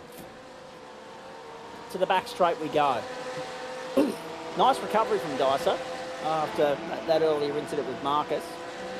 Although, yes, it was with Marcus, you're right. So Dyson and Watson came together. Unfortunately for Dyso, that 5-second penalty they inflicted on Marcus, he's still well ahead of Andrew at the moment. 12 seconds becomes 7 seconds, so yeah, no harm, no foul. But it's hard in those situations, isn't it, Adam? You know, I mean, you've been here long enough to get an understanding and a feel for how things operate. Sometimes the penalty applied doesn't always, balance the books, but at least the stewards have taken some action. That's what I see there for. They have a look and try and adjudicate, and if someone's seen a fault or cause someone else a disadvantage, then the disadvantage will be applied to them as well to try and even the ledger.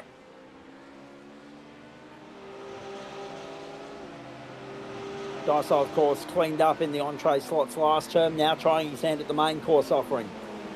Be interesting to see what he can get out of the Corvette as the season goes on. Right, the old pick and stick format.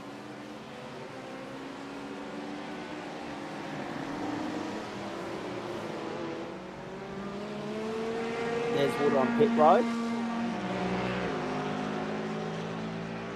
And back off again. Very nicely done. So, for the benefit of everybody tuning in at home, I've seen that comment there a few minutes ago from the YouTube comment thread. There was some individual asking what platform this is. The iRacing moniker, you can see it there in the bottom right-hand side. When he said moniker, I thought, what the hell is he talking about? He meant the iRacing watermark down there on the right-hand side of screen. Bottom right. Daniel Cosmic has just thrown Dyso under the bus, much to the delight of Ryan Jones, no doubt. Marcus Watson, Josh Horton, Aiden lose weight to pit lane at the end of lap 13, 22.5 minutes into the race, ladies and gentlemen. Here comes the first round of pit stops. They're all in. Adams, Barrelon, King, Fit as well. So the reason why you're not seeing that iRacing watermark all the time is exactly what you're seeing on screen at the moment. 1, 2, 3. You've got 4 names on the bottom of your screen there, giving you the pit stop times and information there. So when that disappears, when there's no pit lane activity, obviously you'll be able to see the iRacing watermark once more. How good. Great to be able to clarify that for those of you that it's hard to believe, isn't it? Right, we've been doing this for 7 years. Still people are wondering what the hell the platform is. It's great. It's great to be back. Fair amount of pit lane activity that time through. So Horton, Watson, Ruth Waite. Horton filled short. So did Wayne Hewitt, but he stopped 3 laps earlier than anybody else. Stuart Ellis stopped on lap 11. But as far as the guys that stopped on 13 are concerned, Holgerson, Pianazzola, Takaloo, also Holderson, Fitz, King, Adams, Barrelon, Luthwaite, Watson and Horton. All of those guys stopped lap 13. That seemed to be the main critical lap of that opening stint, at least the majority for the night so far. And here come the rest of them to balance the accounts on lap 14. Scordillis, Jones, Wakefield and Greathead all on pit road. Greathead, the defending champion, picking up where he left off. Leads the field to pit lane first time through in 2026.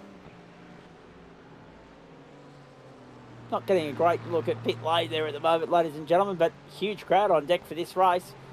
Some of them are just parked up there since the end of the virtual 24 in the early hours of this morning and stayed on for another day. It's great to see. Greathead back out in 15.93 seconds. So Greathead's gone short. Jones has gone short, 16.83. Whitefield, Scordillis go long. Dyson goes short, 15.8. And Alan Dawson has just hit the jacks. Field cleansed first time through. Eli Donaldson has got back out there, 4 laps down. But see, this is the thing, right? At least he's got back out there. If we get to that 34, 35 lap marker that I was highlighting as a potential opportunity, Adam Lavis, you take away 25% from, let's say 35 just in case. You've got to complete 26.25 laps if we make it to 35, which means you've got to complete 27 because you can't complete quarter of a lap and expect to be classified. You've got to complete 27. If it's 34, that number is 25 and a half, so you've got to complete 26. So 26, 27 laps is the ball mark for 75% classification. Rob Hill is on the cusp of not being able to get there. Unfortunately for him, being seven laps down and still on pit road. So he's very much teetering on the brink of not being able to be classified, so he may as well just park up and call it a night now. And secondly, for someone like Eli Donaldson, who knows the importance of, making up as much ground as possible and salvaging what you can, this is important for him to go out there and just grab that handful of championship points with a view to, just in case one or two other rounds don't go his way, at least he's got something to fall back on, because you don't want a whole bunch of zeros to fall back on at the end of the term when we get to drop round classification. And more than that, how many times have we seen single point margins in terms of individual positional battles in these championships as well? So real smart racing. Frustrating, no doubt, for Eli Donaldson to be out there knowing that he's making up the numbers at the moment and he's not going to go higher than 21st unless somebody ahead of him retires, but smart at the same time. It's always good to pick up points because you never know what points are going to matter at the end of the season. It could, as we've seen, as we all know, Chapo well knows, one single point can be the difference between hero and zero. So it can be every point counts at the end of the day. So it looks like Lewis Greathead's been the beneficiary of the stops here. He's managed to make a break, but these four are still battling out hard for the podium spots.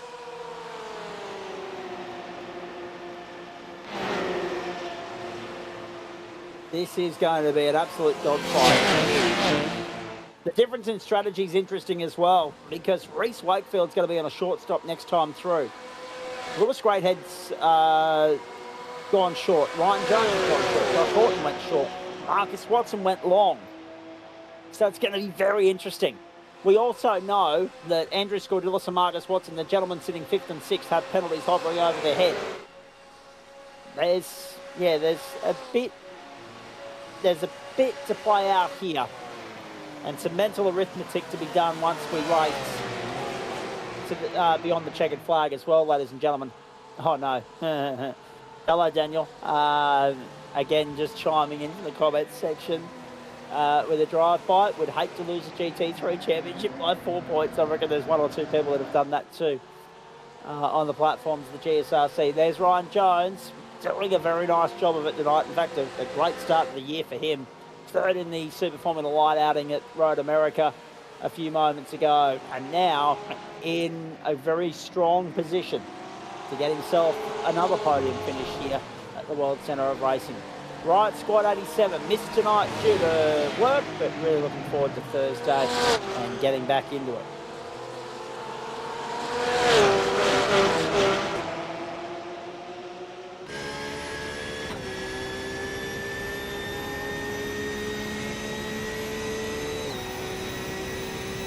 And I'm getting some correspondence as well.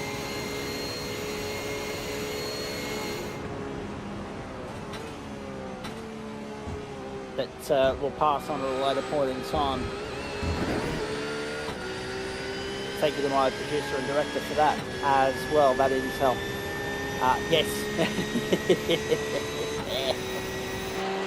So Daniel's now taken to driving himself under the bus, throwing drive-by shootings on himself. That's very good. Hey, if we can't laugh at ourselves, who can we laugh at? Hey, Alexi Cochran's dropped the second set at Melbourne Park, folks. So he leads one love in the third, it's on third, but he dropped the second set in a very fast-moving game of tennis, 6-3. We've been playing an hour and 14. He won the first 6-2, dropped the second 6-3, leads one love in the third. So that's exciting. You can watch that on 9 and Stan Sport, and you can stay with us here for GT3 racing of the virtual kind from the World Centre of Racing at Daytona. Just a reminder too, only, 4 weeks away from the Great American Race, the Daytona 500, and looking forward to an early Monday morning start for that one. Always a great spectacle in NASCAR racing is the Daytona 500. So the big events will just keep rolling on, and I'm pretty sure that's the same weekend as the Bathurst 12 hours. So that is a huge weekend of motorsport. An early start Sunday morning, an earlier start Monday morning. In fact, if you want to go and have a look too, folks, motorsport websites are reporting the track schedule has been released for that Bathurst 12 hour. If you're interested in checking it out on Foxtel or going along to Mountain Panorama, it'd be well worth your while. Brakehead, Wakefield, Jones, Watson, Horton, the top 5 here. We've gone past the halfway mark, ladies and gentlemen, of night 1 of the new season of Waste Options GT3. A 14 race campaign, 4 sprint races in all of that. Here we go. Race Day Media. With an incomplete comment, but I'll read the first part of it. There it is. Yes, what time's it? 10 to 15 doing. I knew there was a second bit coming through there. New member of the GSRC, meant to be racing in this, but broke the pedals last night. Oh dear. Costly repair job that, no doubt. 10th to 15th in GT3 Pro. Pretty much everyone's doing mid 43s to mid 44s. Correct. Yeah. That was my observation as well. I'm glad we're in sync, Adam Lavis. Like a well-oiled machine, this one, ladies and gentlemen. Very good. Now, the other point as well, if you're watching the tennis, I'll get back to Race Day Media in a moment. Bellucci and Ruud, Casper Rudd, they've just got underway on Margaret Court Arena, that match. And Munar and the Czech opponent, Shivroina, they're into a 5th set. There are only 3 games underway at the moment on night 2 of the Open. 3 games underway, happening as we go to air. That 5th set underway for the Munar Shivroina match. 3-6, 6-2, 6-7, 7-5, and now 4-1. So Munar in the box seat to eliminate Shivroina there at Melbourne Park. And of course, Martinez and Djokovic about to head out onto Rod Laver Arena. Iga Swiatek got through early at 7-6, 6-3 over Zhuan of China as well. 2 hours neat. So Djokovic on centre court very shortly. No doubt once Nine's done showing the popular match, they'll be going to RLA. 26 minutes to go here. We'll be taking up to about 8 minutes to 10 Eastern Daylight Time with that.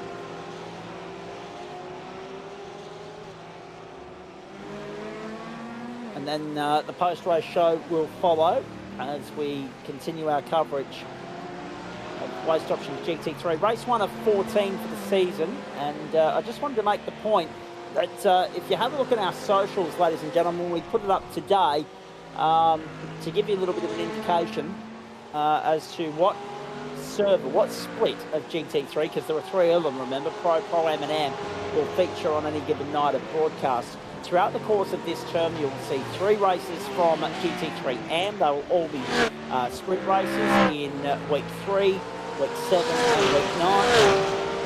From the Pro-Am split will bring you the second race of round 3, the first race of round 5, the entirety of their week 6 enduro from Mount Panorama Bathurst, so that's 90 minutes of Pro-Am front and centre, and of course the second race of their penultimate round from the Sachsenring in Germany.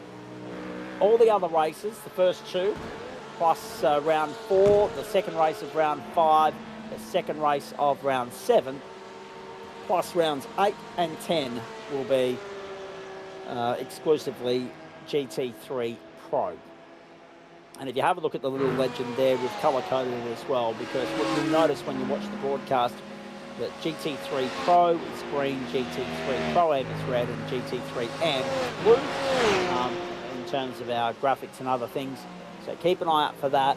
It'll be nice to showcase the other splits as we always do, but we will top and tail this season with GT3 Pro, as has become standard procedure. Jeff Adams having an all right run here in 12th at the moment. Had to do a double there for a moment, Adam Lavis, because that livery almost reminded me of yours. Yeah, it's good to see Whiskey Prisoners have come up with a good colour scheme. And good to see that Jeff Adams has been recruited as well. Jeff was at Subpar, of course, has gone over to Whiskey Business. That is the new look Whiskey Business Racing livery. They did promise something special for this year, ladies and gentlemen. Not as special as blue and yellow, I must admit, but that's just merely bias on my part. Great to see that Project X, the legendary karting stalwart Will Yarwood's a driving force behind that. Good to see that his logo is front and centre. That's Luke King, ensuring that they get a little bit more airtime, but not for reasons they would like. And they've gone back with that new paint scheme. Now, this all stems from, they overhauled a couple of their liveries last year to pay tribute to Alan Moffat very late in the season. And the colour scheme of one of those throwback tribute liveries has actually inspired the colour scheme for 2026. It's getting hairy at turn 1. Wowee! Horton wades into the mix here with Jones, and they're side by side. Jones forceful back down the inside, goes back to 4th. That's Horton settling into 5th. No, he's got a black flag. Oh no. What for? I'm assuming it's the points. That's I did go back and look. That's what the new fella in the SFL's got his black flag for. I assume that would also be what Josh's is, unless he has included a slowdown. Maybe that it's more likely incident points, but a chance are it could be a non-included slowdown, because the incident points collected at the bus stop are very easy to do around here, especially if you're following in a pack like this.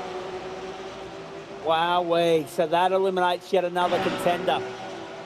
We know there's an asterisk next to Scordillis. We know there's one next to Watson because of the time invoices they've got coming their way. Horton's got one issued by iRacing themselves. That'll take him out of top 3 contention. And he just latched on to that battle pack of 4. Wowee. All of a sudden, this opens up very nicely, doesn't it? Wayne Hewitt and Nate Luthwaite side by side behind that. Hewitt to 7th. Gets by Luthwaite. Luthwaite's vulnerable to Andrew Dyson, but holds on for the moment. Oh, it's good to be back, isn't it? Isn't it good to be back? Marcus Watson here. Under pressure from Reece Wakefield and Ryan Jones. 22 laps gone at the World Centre of Racing. Great Head leads by 3.6.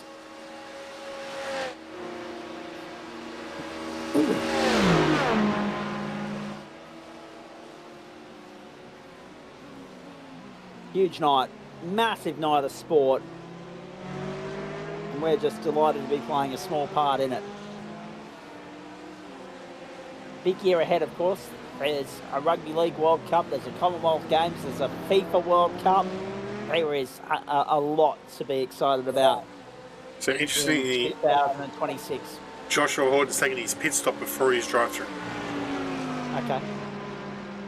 So that's strategic on his part, and he's in the window. He can get that pit stop done and over and out and sorted with before he serves the drive-through. He's got 3 laps to serve that drive-through, as we worked out with Super Formula Light. That's number one. But also, more importantly, because we're now within 14 laps of the finish, we only envisage that we're going 34 or 35 laps here, Adam. Again, math's not my strong point. I can't pinpoint which number it's going to be, whether it's 4 or 5. But we're only going that far. Most of the pit stops in the first round, lap 13, lap 14. He stopped on lap 22. There's only 12 or 13 laps that he's got to run from there. He's in the window. He can do that. But still, that second transit down the lane will be a costly invoice. Rob Hill, we know that he's been out of business for a while. That mechanical black flag next to his name is the evidence as to why. And just one of many retirements tonight. Hill, Bailey, Mitchum, Lawrence, Schmidtke, all out. Glenn Arnott, a non-starter, so too James Glasspool and Sam Sproul. Hewitt and Dyson to pit lane. So too Alex Barrelon. And they are now stopping for the second and final time in this race. Now this is where it gets interesting. This is where it's getting very interesting, ladies and gentlemen. Marcus Watson under serious pressure from Reece Wakefield and Ryan Jones. Wakefield trying to find a way through, unable to do so just yet. This is awesome. What a show, what a contest, what a fight.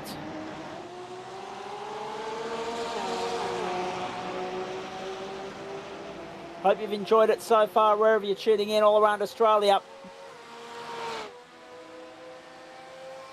The start of a massive 10 weeks for us.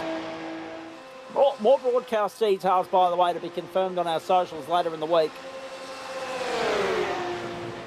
Once we've got a better understanding of who's stepping up to the plate to draw the short straw and do what Adam Labus does Monday night, and that is produce and direct the broadcast and walk away with a headache with thanks to people like me.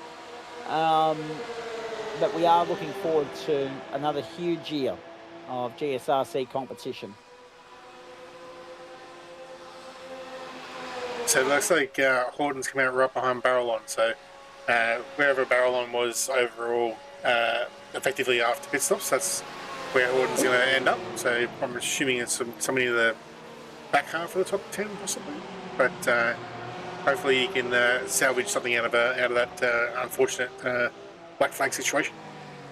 Yeah.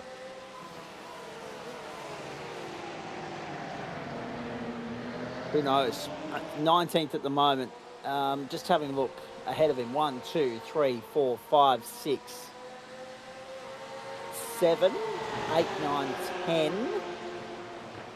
11 cars still to complete their second stop. And a couple of them currently doing that. Greathead, Watson, Wakefield, Jones, Scordillis, Ben Adams, Fitt, King, Holgerson, Luthwaite, Ellis, Dawson, Dyson and Wood.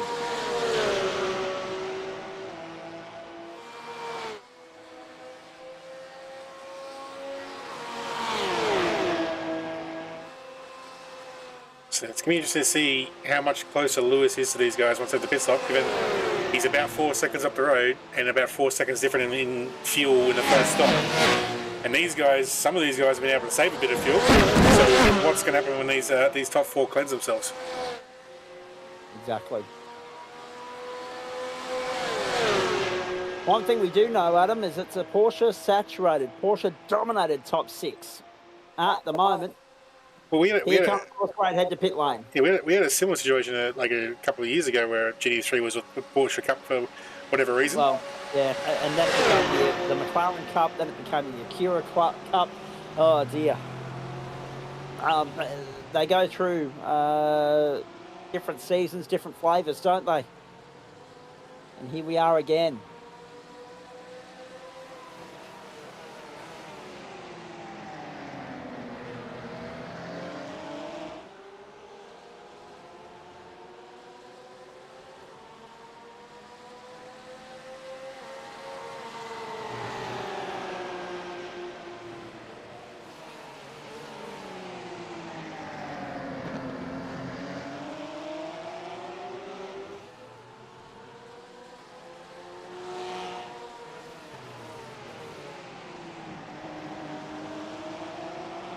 So Adams, Dawson both on pit road this time through.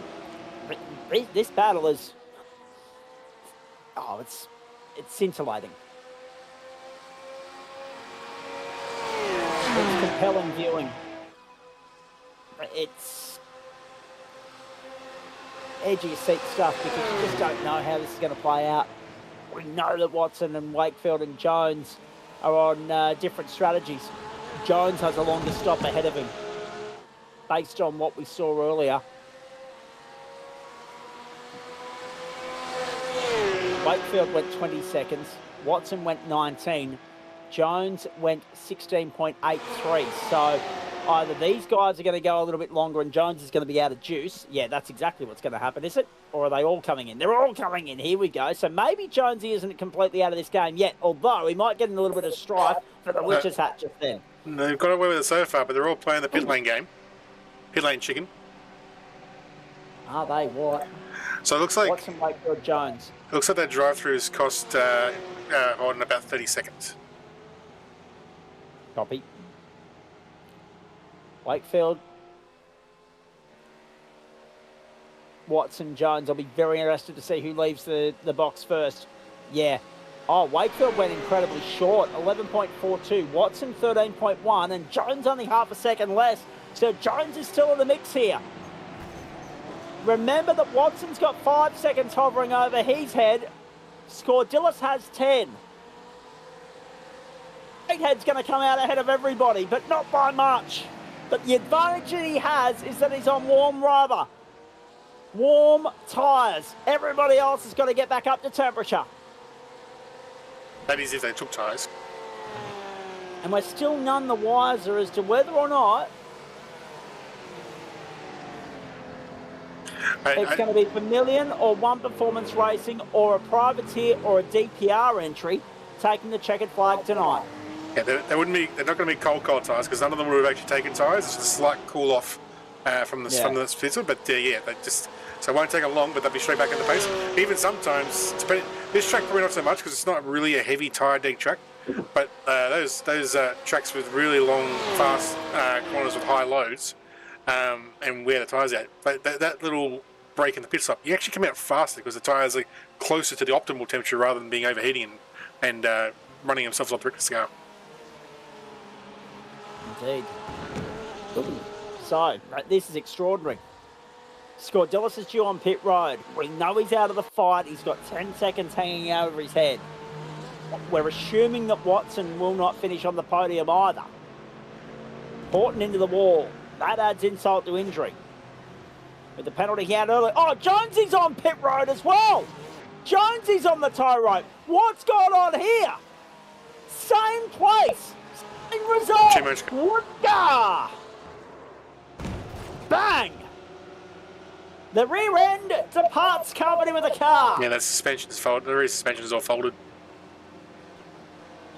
So maybe, just maybe, Marcus Watson might yet be able to salvage something out of this. Well, we've got a few more black flags. So Holton's also got a black flag, another black flag. So he's racked up the second one. Racked up another 7 Pete incidents. Mazzola as well. Yeah. What the hell? Scordilis leads. He's still got that pit stop to come. He's got 10 seconds hovering over his head. But all of a sudden, Marcus Watson can still salvage a podium here. He's only got 5, but no other contender around him posing any sort of threat. He's 18 seconds up the road from Andrew Dyson. And you would expect that he would cover off Scordilis irrespective of that time deficit. Because Scordilis has got 5 more seconds coming his way than what Watson's got. So Watson's already ahead. Marcus could yet be able to salvage a podium out of this, and you can thank the rate of attrition that we've seen so far in this race. Horton and Jones especially. And that ends what was otherwise a very promising showing from Ryan Jones in both races tonight. Completely different disciplines, going from an open wheeler to a tin top. And he was on the pace in both. That's actually going to be an interesting juggling act this term, Adam Lavis. We've done it before, and just watching these guys go from, like, both cars are very different in their own unique way, different disciplines, open wheelers are very different to tin tops, etc., etc. But to watch these guys flick a switch, swap from one server to the other, and pick up, you know, almost seamlessly, that's why they do what we do, and we stick to the commentary box, or I do anyway. Sometimes they can be like fundamentally different, but sometimes there's enough similarities that it isn't a major shock to the system. It's but there are some times where it is terrible. Like when we had what was it? There was we had to see when it was the LMP2, then you go from the LMP2 to like P Cup. That was a bit hard because it was not only you're going sort of the wrong way with the going from a fast car to a slower car. It's just they were way too different, so it was very hard to adjust. Whereas other times, if you got both cars are sort of an aero based, like got good aero, but probably slightly more on the mechanical grip side of the fence. So they are similar in that way. But other than the fact that the one's obviously a lot bigger and got a roof yet, but they'll be somewhat not too far off to be able to get that adjustment made and get the helmet switched and make some ground. How's that for comedy from Jonesy? How is that for just almost instantly parking up, shutting up shop for the night and jumping straight into the comment section? Every time. Jonesy, you know the rules better than anybody. Although maybe not. Maybe that's just a typical driver thing of get in the car and worry about the rules and the lay of the land at a later point in time. You do know that we haven't changed the formula for as long as I can remember. 2 drop rounds. I think we introduced that when the world got back to normal at the start of 2022. 2 drop rounds. Stewie Ellis going for 2 for 1 here. Just burnt one, unfortunately. Stewie Ellis with a big dive. Going up into position number 6, got by Luthwaite, who is under pressure from Hewitt. And then just in behind them is, hang on, is that? No, sorry, no, Dyson's just ahead of Ellis, that's right. Yeah, Dyson Ellis, Luthwaite, Hewitt. Yep, and then Luthwaite has got Hewitt for company there as well. Sorry, I was getting myself all mixed up there because the fact that Dyson's just ahead of Stewie threw me. So I knew it was a 4-car battle pack, but I was just trying to get the bearings right of where Stewie was in the order in that. So he's 6th now, and a real strong chance at disposing of Andrew Dyson and moving up into 5th. Looks like we may need some new drivers here at CBR. Hello, Craig Bond. Good evening to you. Well, yeah. How do I put this? It helps when you've got drivers that don't have conflicting commitments on the first night of the term, doesn't it? I'm guessing the team boss wasn't happy with his representative putting the fence 2 or 3 times in the SFL. I wouldn't have thought so. Nor happy with the fact that he was not able to be on the grid through conflicting commitments himself tonight. Oh dear. 6:40 left on the clock, ladies and gentlemen. We're racing towards the checkered flag. Magnificent to see Ryan Jones and Craig Bond, who should still be out on the track, in the comments section. Horton and Jones on pit road. And luckily for them, I think they're going to be right for 75% race distance. Oh. I knew where you were, Bondy, but I knew you weren't happy about it. Luthwaite just sneaking it up the inside there of Andrew Dyson. Work cares very little for your social life, Craig. Andrew Dyson has been displaced. So that is a big game changer there because Scordilis and Ellis have gone through and Luthwaite's gone with them. But Scordilis is going to drop down here. Scordilis sits fourth and he's going to lose out to Ellis, Luthwaite, Dyson and Hewitt at this point, unless he can find another 3 seconds. He needs to find another 3 seconds on Ellis, Luthwaite, Dyson and Hewitt in the next couple of laps, or otherwise he's going to lose up to 4 positions. He can only, if he stays where he is and he stays on pace, he can only lose 4 positions. He can only drop as low as 8th, but the onus is on these guys here to ensure that they do what they can to stay within 10 seconds of him and not allow him the opportunity to retain 4th position. Yeah, we're getting that vibe as well, Bondi. You're not the first one to say that. 5 minutes to go here at the World Centre of Racing. 3 laps for Lewis Greathead. So we're only going to 34. 34 is the threshold. So that's good news, actually, for Josh Horton and Ryan Jones, because as we detailed earlier, 25 and a half laps was the cut-off of a 34-lap race. 25 laps was, or 25 and a half. So Horto completed 26, Jonesy 27, it's saying on our screen here. So that will cover them off for 25%, for 75% completion, and therefore they can take those championship points for 20th and 21st. But they will be the last classified in this field, and good old Eli Donaldson. Perseverance has been rewarded. 2 retirements ahead of him. There's another one that we can throw into the mix as to why Marcus has been able to hold on to third. Hello, Jordan Malcolm. Happy New Year to you as well. But with Auto and Jonesy falling by the wayside, that's great news for Eli Donaldson. Getting back out there, yes, it's 4 laps down, but that all of a sudden, what was looking like a 21st is now a 19th. An extra couple of points there, which is reward for persistence from Eli Donaldson. So well played. But he's got to finish the job. He's got to get through the next couple of laps now. 2 laps to go at the line for Lewis Greathead. 34 laps the journey tonight. That is a long transit down pit lane, it would seem. We lost a bit of time in all of that. The pace has been good. It's been in that 143 to 144 bracket all night long at the front of the field. Porsches dominate the top 5. The hint for those of you playing along at home, we are appreciating the persistent humour of those of you in the comments section, and I probably started as well, saying don't be fooled, this is not the Porsche Cup. But yes, the reality of the matter is that the dead giveaway that this is the GT3 server, not the Porsche server, is that there are other manufacturers out there, like the AB Luthwaite Mercedes in 6th position, Andrew Dyson in the Corvette in 8th, Alex Barrel and Josh Fitt, the Mustangs in 10th and 11th, and Alan Holgerson in 14th in BMW. Jordan Pianazzola in the Aston Martin in 18th, the only other non-Porsche finisher in this field. There were more beyond that, but what have I mentioned there? Out of the 21 that are going to be classified as finishers, 1, 2, 3, 4, 5, 6, 15 of them are going to be Porsches. That is an extraordinarily stupid number.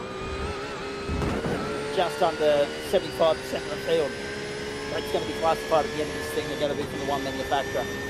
It's hark back to the days of, well, we've had Porsche Cup before, as Adam Lavis has said, we've had Mustang Cup here before, we've had Acura and McLaren Cup here before, but we've never had, I was expecting a bit more warmth for the Aston when it launched last year. We didn't see that yet. I was expecting a bit more warmth for the BMW at some point, but we've never got there either. That's, yeah, actually, no, Bondi. That was a big moment for Reece Wakefield. That was a big moment for Reece Wakefield. Could have been race defining. He's chasing Lewis Greathead. This is for the win. This is the final lap at the World Centre of Racing. These boys are on their way home. What has Wakefield got left in the tank to try and reel in Lewis Greathead? Bondi, you've still got to redeem yourself for the smarty pants remarks on Saturday night, just quietly, over on Instagram. And you know what I mean by that. So, yes, it is too early in the season, especially when you're already treading on wafer-thin ice. 41 seconds to go. A run around turn 1 and 2 of the oval for the final time. And it's a night in which the champion is going to pick up exactly where he left off on December 1. Yep, sure, he's moved into a Porsche, but he looks no less comfortable at the front of the field than he did 6 weeks ago. Lewis Greathead at the World Centre of Racing will withstand the pressure of a late charge from West Wakefield and make his way around the final corner to see the checkered flag for the first time in 2026. Vermilion Esport back on top of the World Centre of Racing. Lewis Greathead wins round 1 of Waste Options GT3 Pro in 2026. Reese Wakefield in for second, Marcus Watson third, Andrew Scott, Stuart Ellis the top 5, Aiden Luthwaite 6, Wayne Hewitt, Andrew Dyson make up the top 8. Luthwaite's on 6 yet. Luthwaite hasn't got it yet. Wayne Hewitt's got his nose down the inside. Photo finish for 6. Contact! Keep it together, boys. Get to the line. Wayne Hewitt's got 6. It becomes 5th. Aiden Luthwaite will go 6th. Andrew Dyson will go 7th because the boys reeled in Andrew Scordilis. So Marcus Watson holds on to 3rd. Even with 5 seconds, he's got 12 on Stuart Ellis. Andrew Scordilis has a 10-second penalty coming his way. He's going to drop below Andrew Dyson. He'll drop from 4th to 8th. Stuart Ellis, Wayne Hewitt, 8th, Luthwaite, Andrew Dyson all move up 1 spot. Jeff Adams in for 9th, Alex Barrell on 10th. I didn't see any other penalties on the screen beyond that, Adam Lavis. So a very, very good night out for all and sundry and a very clean race by the looks of it, despite the fact that we did see a couple of iRacing internal penalties issued there for incident points. Only the 21 finishes in the end. Ryan Jones will do so from pit lane, complete 75% of the race and be classified. Jermaine Takaloo making his way around now will be the last of the cars to finish on the lead lap. So 17 cars only on the lead lap. Eli Donaldson 3 laps down, 4 laps down I should say. Jordan Canazola 1 lap down. Horton and Jones just scraping through on 75% classification. Right, stay with us folks. A lot to get through tonight. We've got Lewis Greathead about to join us. So too Reese Wakefield. Great to have those two boys in here for a chat. First up in the GT3 Pro post-race show for 2026. We'll get their thoughts on a lot of things on the back of what's been a very busy weekend as far as the sim racing world has been concerned. Let me take you around the grounds very quickly here. The results are on your screen. We'll go to them in just a moment. Novak Djokovic on centre court. Rod Laver Arena leads Martinez of Spain 3-love in the first set. So he's already got an early break up his sleeve there, has the 10-time Australian Open champion. Alexei Popyrin is currently serving for the third set on John Cain Arena. 6-2, he won the first 3-6, he dropped the second, and now he's looking to send it into a fourth with a 2-1 advantage. He leads 5-3 and 15-love in that third set. The other Australian Open scores that I can bring you before we go any further here, ladies and gentlemen, is the Bellucci and Casper Ruud match is going Bellucci's going Ruud's way at the moment. Bellucci dropped the first set 6-1, if you don't mind. So a lot going on in the Melbourne Park precinct at the moment. The results, you saw them a few moments ago. As I said, a couple of little amendments to be made there. One for Andrew Scordilis going down 4 spots. He'll drop 10 seconds. So it becomes plus 27.559. He drops below Andrew Dyson. Everybody else moves up a spot. So 4th, 5th, 6th, 7th for those guys. Stuart Ellis, Wayne Hewitt, Aiden Luthwaite and Andrew Dyson respectively. Everybody else is exactly where they finished. Even Marcus Watson with a 5-second penalty finishes 10 seconds up the road from anybody else. Comfortably so. He's about to join us as well. We've got the top 3 in here, and in very, very prompt and timely fashion to get us underway in the post-race show. For the first night of the new term, gentlemen, Happy New Year to you all. Lewis, good to see that you can change manufacturers but still pick up exactly where you left off, mate. Number 1 in the championship last term and getting the new campaign, the championship defence, underway with a win as well, mate. Nicely done. Thank you very much. Had to work for it a little bit with the alternate strategy, but we got there. We got there in the end. I was going to say the alternate strategy. We weren't sure originally whether that was going to work or not, but as I said, a multitude of different things fell into your lap, mate. I mean, obviously, great chase from Reese to being within striking distance at the right end of the race. Unfortunately, he ran out of time to launch a proper attack, but I mean, there were a couple of would-be contenders that fell by the wayside early and in spectacular fashion. Yeah, I didn't even know what happened, to be honest. I was just chilling behind Reese at the start, and then all of a sudden saw people that should have been on my relative that weren't on my relative. So I don't actually know what happened there.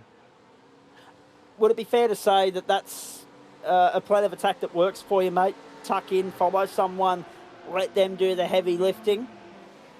A little bit, when they're not wobbling in front of me, and Reese will probably agree with this. I was like, he was wobbling a little bit in front, and that's why I was like, okay, I've just got to get the move done here, because otherwise I'm going to turn myself. So it was going to be sit and chill. Obviously I did for a little bit of fuel save, as everyone knows with Daytona, the more you can save fuel, the better. But then I had a feeling everyone was going to go the full tank, and I think I had a bit more pace over everyone in clean air. So that's why I thought I would short fill a little bit compared to everyone, go out in clean air, and hopefully I can try to build that fuel delta, which seemed to work well. If I didn't wobble myself in the bus stop that lost me a second and a half, then it would have been the strategy would have been on. It's interesting because some people would find that working with a group of cars would work more in their favour, but for you to go it alone, I mean, that also worked very nicely. Yeah, like I said, I knew I had the pace. Like my qual lap was 0.6 without tow. So I knew I had, I think it was 0.6. I knew I had pace, some sort of pace in clean air. So I thought, well, may as well go a little bit different and see if I can use that to my advantage. Now, talk me through the course of the last 6 weeks, mate. How's it been spent? How have you enjoyed the time away from the GSRC? How much time did you spend away from the rig in total, and how long have you been back in business for? To be honest, I'm pretty sure I said it in my last interview with you guys that I was itching for a break, so I very much did have that break. I probably didn't touch the sim for a good month or something over the Christmas break. I had a really good break just to actually refresh my mindset around everything, and came back when obviously Daytona 24 was nibbling on the cards, and yeah, break seems to have done me good. All right, let's pick that part apart first before we go into the GSRC season ahead and everything else, mate. Daytona 24, huge weekend for everybody, and we can't help but feel as though that's had a knock-on effect for the reason why we've got so many Porsches on our bloody grid tonight. So talk us through the Daytona weekend from a Vermilion standpoint, the highlights, the lowlights, and then why you settled on the Porsche for the next 10 weeks here. So unfortunately, we actually couldn't get together a competitive GT3 team that would be fighting for a win. So we didn't really have a GT3 team run. That we could compete with, like I said, Split. So we had the LMP2 boys that they won Split 4 in the Euro time slot, and if anyone knows the Euro time slot, it is a very, very competitive time slot. So for them to get the win in Split 4 was pretty big. But otherwise, and then the Porsche, to be honest, I looked at the calendar, I looked at when it was raining, although it was supposed to have wet weather, and thought the Porsche would actually be a fairly good pick. I used to drive the Porsche quite a lot when I first joined the service, the iRacing service that is, and then drove it too much that I absolutely hated the car by the end of it. So I haven't driven the Porsche in a very, very long time, but it seemed to work tonight. So you're telling me there's a method to the madness despite the amount of questions we've had from people thinking that the Porsche Cup had actually moved to Monday night? Sorry, what was that again? Go again. I was going to say, so you're telling me there's a method to the madness as to why you've chosen the Porsche despite the fact that we've had many comments tonight from people wondering if the Porsche Cup had actually moved to Monday night, only been informed that no, it is still GT3.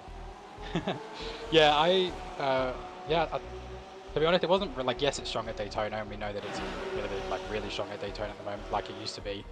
But to be honest, I looked at the calendar, and I thought, especially with the ones that's wet, and we all know that the Porsche is one of the better cars in the wet. So the tracks that it would, typically struggle at, it was raining, or potential for rain. So that's ultimately why we sort of went the Porsche. Very nicely done. You talk about intentionally stepping away and giving yourself a little bit of time to catch your breath, recharge the batteries, reset the mindset, among other things, mate. Do you feel as though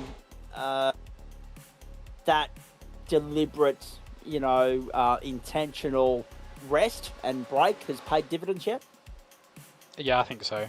I think everyone has some bad habits with their driving, and I think a break is pretty good to start getting rid of those. You come back with a fresh sort of mindset. You obviously come back and you're a second and a half off the pace, and then within I think it took me maybe 6 to 8 laps to get within maybe half a second, and then obviously fine tuning from there. So yeah, I think the break did me a world of good. How hard is it though? And you've kind of already answered the question, mate. I mean, a lot of people would be able to just jump back in, click the fingers, and pick up where they left off as though no time had passed at all. It doesn't seem as though that was necessarily the case entirely for you. I honestly thought it was going to take a little bit longer. Like, I thought it was going to, take not a day of driving, but like a driving for an hour or so, or half an hour or whatever, and then coming back to it the next day. But I guess it's like riding a bike, right? It comes back like muscle memory, and you'd be surprised at how quickly it does actually come back. Indeed. Now that Daytona's over, there's obviously a lot of other big events coming up this season that you guys will be throwing your hat into the ring for. I know that you guys competed in the GT Pro Invitational Series last year. That's now becoming a Porsche Cup Series this year. No doubt there would have already been some rumblings and some conversations had once that was announced earlier today. Yeah, the team's talking about it. It's been posted in the group chats. So we'll see what we can do there to get drivers involved. A bit unfortunate, obviously. I love my GT3s as much as people hate them. I love my GT3s, so it was a bit unfortunate to see that go. But I mean, realistically, there's GT3 in Australia is really not that competitive, unfortunately. It lacks numbers. As you saw in GT Pro, there's a massive gap between. Obviously, shout out to Damon Woods. He is on a different level to everyone else.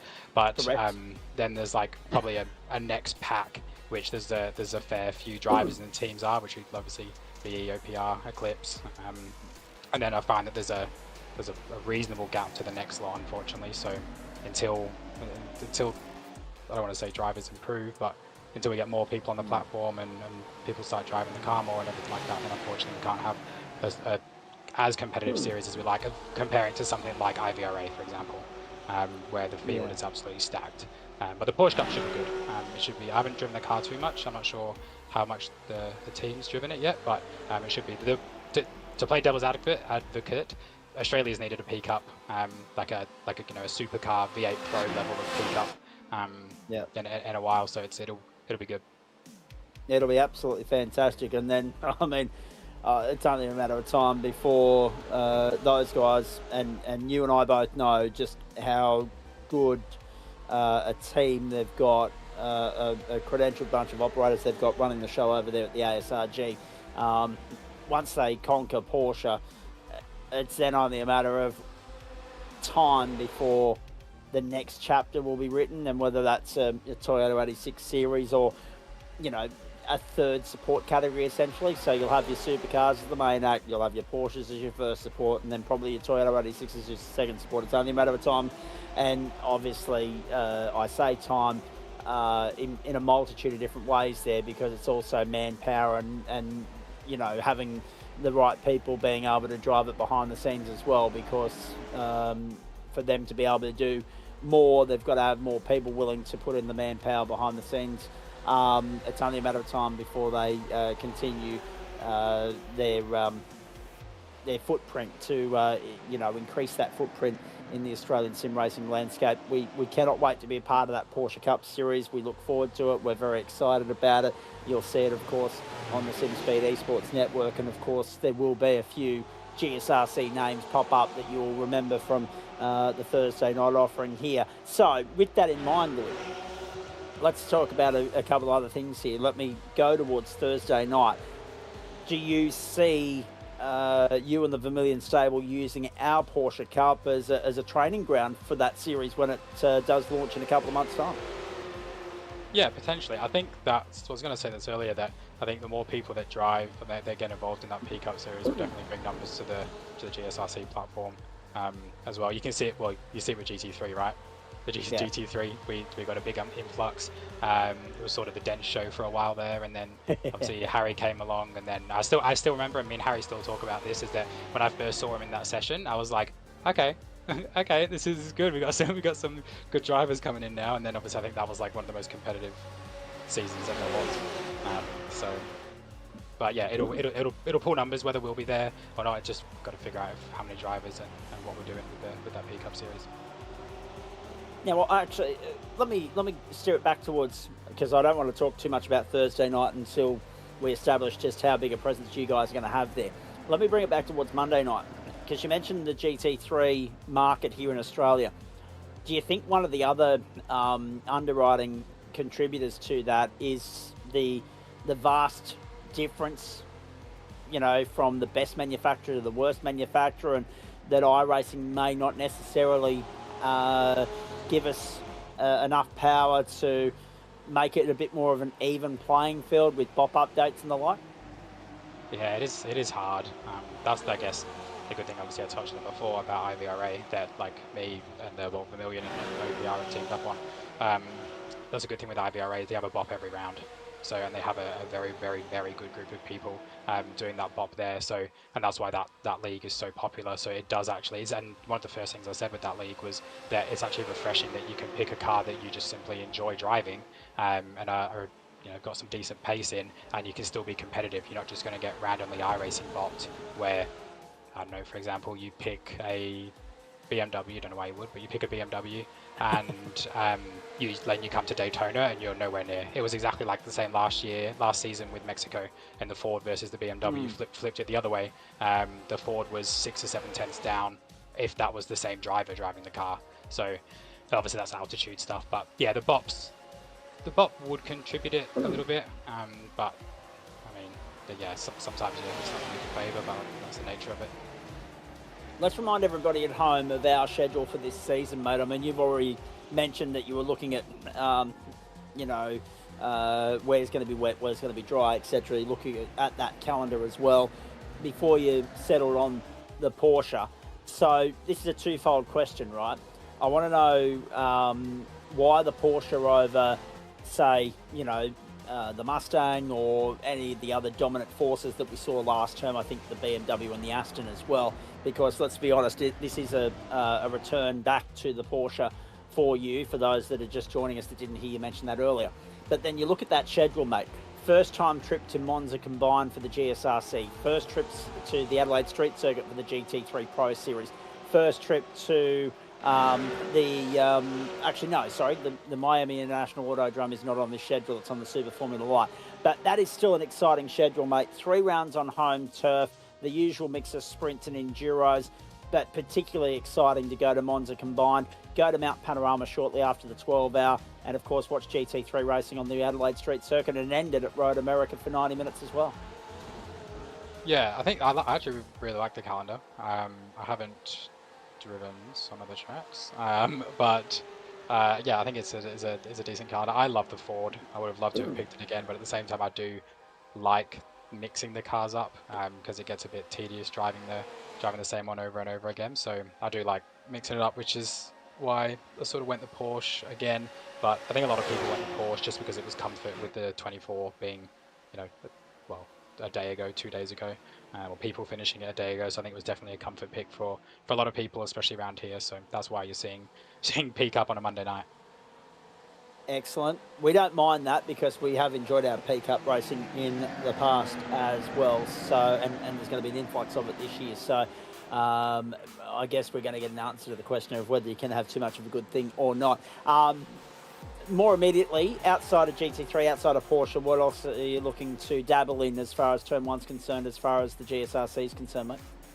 I might come back and do some. Do we still have NASCAR? No, I don't think so. Oh. I think that's got... Let me just double check, because at the moment I've only got the GT calendar up on my Word Excel document here. So Monday nights we've got obviously Wins and Flicks and GT3. Downforce Legends and Formula 1 Retro tomorrow night. Oz Legends, so the Legend cars on Wednesday night into the Supercars. GT4 Porsche Unchanged Thursday night. GTE on Friday night. Only one offering on Friday night. It is GTE. And then Mountain Men, obviously, Saturday night. So if you're going to see NASCAR racing, that might be where it ends up on the Mountain Men slot. Yeah. I'm going to make a big push for Oval this year. Yeah, there's good point. Yeah, I think I'm just going to stick to my GT3s and my Oval stuff. Really want to make a big push with that. We've got quite a few guys that are doing the Australian NASCAR series, so which is very, very competitive at the moment.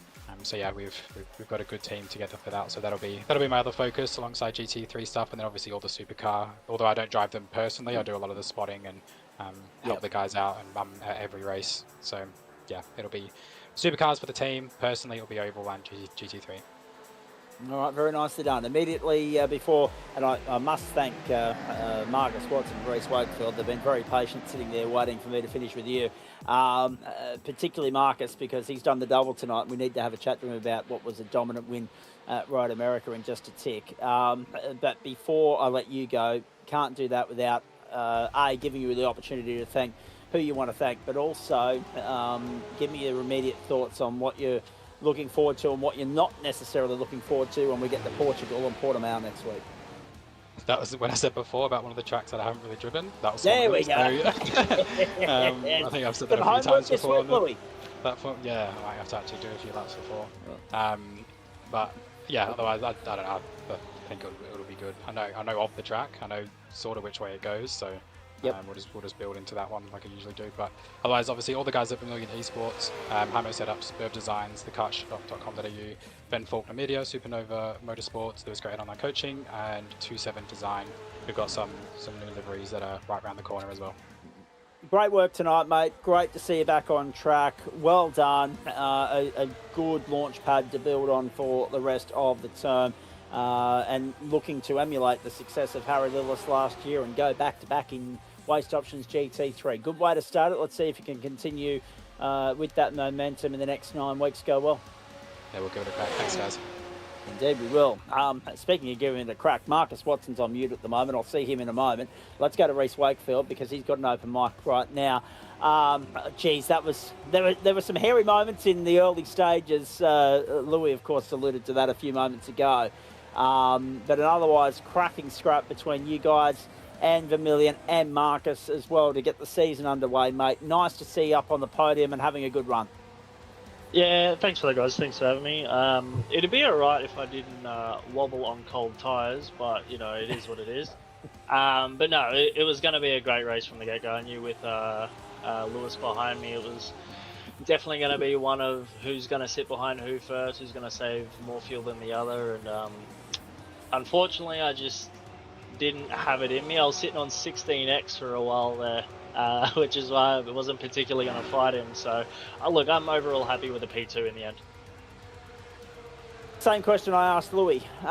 6 weeks between drinks for the GSRC. How was the off-season spent? How much time did you get away from the rig, and how much time did it take you to get back up to speed once you jump back in?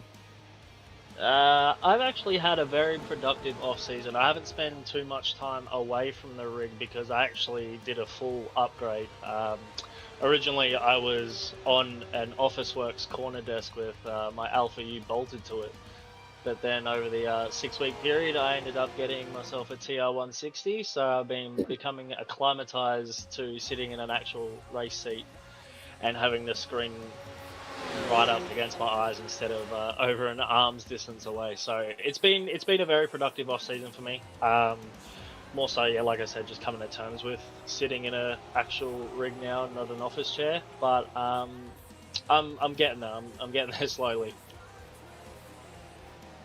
And as far as, I mean, obviously great that you've been able to make some upgrades over the off season. I've done the same thing with the broadcast setup, mate. I've got a new computer to play with, and I mean, it's you notice it, don't you? As soon as you make those upgrades, yeah, it might hurt the hip pocket for a little while, but you instantly, you know, you don't regret it. You're instantly satisfied with your investment when you sit in the chair and everything runs smoothly. Oh, 100%. Like, I am not in the slightest disappointed or angry with how much this thing has cost me over the past 6 weeks. Just the ability to, I guess, feel the car more in technical terms. Not that I can actually feel the G-forces, but just being able to judge things a lot better with having the screens that are closed and everything not bolted to a desk it's a huge upgrade and a huge difference. Indeed, and obviously the investments made with the hope of, you know, improvement, good return, and so far it's paid off. Yeah, look, I'm quite happy with how tonight went. This is the first time I'll be driving the Porsche competitively. I think I've only ever driven it twice before, and that was Daytona over the weekend and at Monza for the Global Endurance Series last season. So this will be the first time actually competing in the Porsche. On the subject, I mean, Louis already elaborated on it from his standpoint. What steered you towards it? Aside from obviously being acquainted with it over the weekend in the 24, did you think about the next 10 weeks as well, or was there a different method to the madness? Nah, definitely thought about it over the next season of GSRC. Spoke to Stuart Ellis and Andrew Scordilis about car choices. I was tossing up between Lamborghini, Mercedes and the Porsche. I tried all three cars. All three were great. I felt more comfortable in the Porsche, especially through the bus stop. Kind of just glides over those new 3D curbs, whereas the Mercedes, it felt like it was on a knife's edge a little bit. And the Lamborghini, I don't know, I just can't drive that car. But yeah, definitely over the next 10 weeks, the Porsche does seem good. We did a little bit of research on it over for those tracks, and it seems pretty strong at all of them. So I'm looking forward to it. Great to see Stewie Ellis out there in your colours. Also, of course, Andrew Scordilis as well, mate. Unfortunately, didn't go his way tonight. He got a 10-second invoice, and that cost him 4 spots. But still, you guys have got good pace. Yeah, it was a bit unfortunate for Andy. I think he wanted to go for the move, and just as he committed for the move, or just before he committed for the move, Eli defended, and it was just, I think everything just happened at once, and unfortunately just cost Andy 10 seconds. But no, definitely good showing overall from the OPR stable, so hopefully this is the start of something we can definitely move forward on coming in the next couple of weeks. Indeed. I mean, for the most part, mate, I guess the other obvious question is, where is the rest of the stable at the moment, and how many more of you might we see on the grid in the weeks ahead? Yeah, it seems that the OPR's gone down a bit of numbers, but no, they're all doing the VRS Porsche Cup Series, and that's on a Monday night, so they had to make a choice what they wanted to do, and most of them chose the Porsche Cup Series. I can't drive that thing to save my life, so I'll stick to my regular GT3 scheduling. It's good now because the series I used to do on a Monday has been moved to a Wednesday, so it's now opened up my schedule to do GSRC on a Monday, which I was quite happy about. Yeah, and we're quite happy about it as well, mate. Great to see you out there, and of course on pace from the outset. No doubt hoping to continue on that trajectory, but you must be happy to see the back of Daytona now. Oh, look, I'm so happy. We didn't have, the car I was in didn't have a particularly great weekend at Daytona. I think I was punted on lap 3 by a European pro driver, which isn't great, which gave us 3 minutes of damage. So we were on the back foot from the get-go. And then we made it all the way back up to P10 and then just got punted like another 4 different times. So we decided to park it up. But in total, we had 3 entries. We had 2 GT3 cars and a GTP. Our other GT3 won top split for the first time slot, and our GTP came second in top split of the first time slot. But they unfortunately had a little bit of an oopsie at the bus stop, which cost them the race win. So would have had 2 wins in the same top split, but I mean, a P2 and a P1 is nothing to sneeze at, really. Not at all. GT3, tick. We've covered that off. You've already highlighted your disdain for the Porsche. What about the other offerings that we've got throughout the course of the week, mate? Where are we going to see you popping up having a steer? Look, you never know. I might come and try and have a steer in the Porsche Cup, considering the GT Pro Series now heading to Porsche Cup. So I think we have to have a chat internally about who's going to do it. I think once more information comes out about the series, we'll have a really big sit down and have a chat what we're going to do about it. But I dare say that most of us, if not all of us, are going to be doing that. So there's a high chance that I will be doing the Porsche Cup series in the GSRC calendar.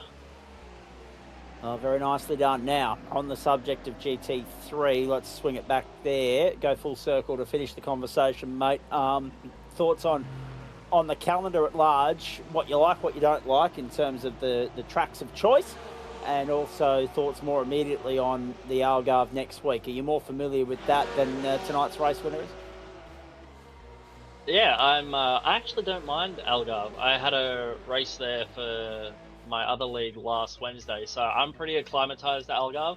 I know which way the corners go, so I don't need a rally pace note in my passenger seat giving me directions. But no, I'm pretty confident with Algarve. I'm not confident about it in the Porsche because I've only driven it in the Corvette, so I'll definitely have to turn a couple laps in the Porsche. But I'm quite confident in the track itself, so I'm pretty happy with that. And look, every other track on the calendar, I don't have any qualms about whatsoever. I like all of them. I mean, Monza Combined is different. It'll be interesting to see how all these cars go on the oval aspect of it. But it's going to be a fun race. I think it'll be more of a fun one because it's an unusual track to do competitively. So I dare say it's going to be another draft train through the oval section, and hopefully don't crash it. Actually, what we should try and do, and I'll get onto it after the broadcast tonight, because as soon as I saw it, I was like, hang on, which layout is this? Because my first immediate thought was they haven't used Monza Combined in the real world for years, is my understanding. So to go and do it in sim racing parlance, I'm going to go and do some Googling. Once we're done, go to YouTube, have a look, iRacing Monza Combined, and see what I can come up with, just to give everybody else at home, not least myself, a bit of an understanding as to the rigmarole there. But I saw that and I was instantly excited as well, because that's a mecca of a racetrack. It's the longest on the schedule this term at least, only eclipsed of course by Le Mans and the Nordschleife. So if you're going to be here in week 4, ladies and gentlemen, you're in for an absolute treat at the Temple of Speed. Well done to you, Reese. Anyone you want to thank on the way out, mate? Obviously the boys over at OPR, Andy and Stewie, for doing all the hard work they do behind the scenes, getting everyone prepped to stop wobbling. I mean, I need to do a little bit more on my cold tyre stints, but that's okay. That's a skill issue, not a team issue. And to, at least you're honest about that. yeah, and to Eli Donaldson for giving me that mega toe on the flying lap. I did cook the bus stop a little, but if it wasn't for that toe, I wouldn't have put it on pole and tried to give Lewis a run for his money. Yeah, your two teammates were a little bit unlucky tonight, but at least you flew the flag for OPR. Eli, of course, unlucky. So too Richard Mitchum. So Vermilion and OPR both had their good and bad come out of tonight, mate. But one thing's clear: we've got 2, 3, maybe even 4 outfits that are going to be genuine contenders in this series. We're talking teams, not necessarily drivers. They're which is exciting for us and I'm sure for you as well. Well done tonight. We'll see you next week. Thanks, lads. See you next week. Because not only you've got OPR and also Vermilion, ladies and gentlemen, but let's not rule out Ryan Jones and DPR, despite the fact that he finished in the wall. And also, then there's, you know, the waltzing privateer here, who's just carving it up on a Monday night. A double podium for Marcus Watson, a very commanding race win in the opening round of Super Formula Light, and then backed it up with a third, even with a 5-second invoice in Waste Options GT3. Marcus, good evening to you. Happy New Year. Thanks for hanging around to have a chat with us, mate. A solid start of the season, let's be perfectly honest. Yeah, hey guys, Happy New Year. Yeah, it's an awesome way to start 2026. I definitely didn't expect the GT race to go as well as it did, but more than happy with a podium there. Now, let's be honest, you brought a little bit of luck, but you need that sometimes, mate. Look, we're not talking here personally about you and your pace and what you bring to the table in GT3. We're talking about the attrition rate around you, and there was a lot of that. Yeah, there were a lot of fast guys out there tonight, and I only did basically the qualifying, or half of the qualifying. That was all the laps I've done in the Porsche or any GT3 here at Daytona, as we did the 24-hour and the LMP2. So I think basically everyone had a lot more laps under their belt than I did, but was really happy with the pace, and with how speedy everyone was, it just meant I had to get the elbows out a little bit there. You did that. It did cost you 5 seconds, but in the end, that didn't cost you position. So, again, a little bit of a get-out-of-jail-free card in that one. Your thoughts on that incident? I mean, I guess I got 5 seconds for it there. Yep. Question asked, question answered. Well done. You mentioned it there a minute ago, and I'm interested to pick your brain on it, mate, that you weren't necessarily sure how you were going to fare in GT3. Is that because SFL was the lead-in and there's an adjustment to be made going from an open wheeler to a tin top in a very short period of time, or not? No, it was by no means the car swap that was the worry for me. It was just like knowing that the 24-hour was just on, and obviously a lot of these people in here are GT mains, so I mean, I just knew everyone would have had done a lot more laps than usual. The pace definitely wasn't as hot as I expected. I mean, I think I started alongside the person who won GT3 in my split, so like, if that's saying anything, I don't know, like the fellas were saying earlier, I think the pace of GT3s in Australia is quite poor. And it's nice to know that even though we have a very competitive GT3 offering, there seems to be that general consensus going on. You and Lewis as a duo there have given us a talking point to kind of lean on and elaborate on as the season goes on. We'll ask more drivers their thoughts on that and why, because like everything, Marcus, there'll be someone that says otherwise, but it's interesting to get the same comment from two different drivers on the same night. Let's come back to GT3 in a moment, mate. Let's talk Super Formula Light.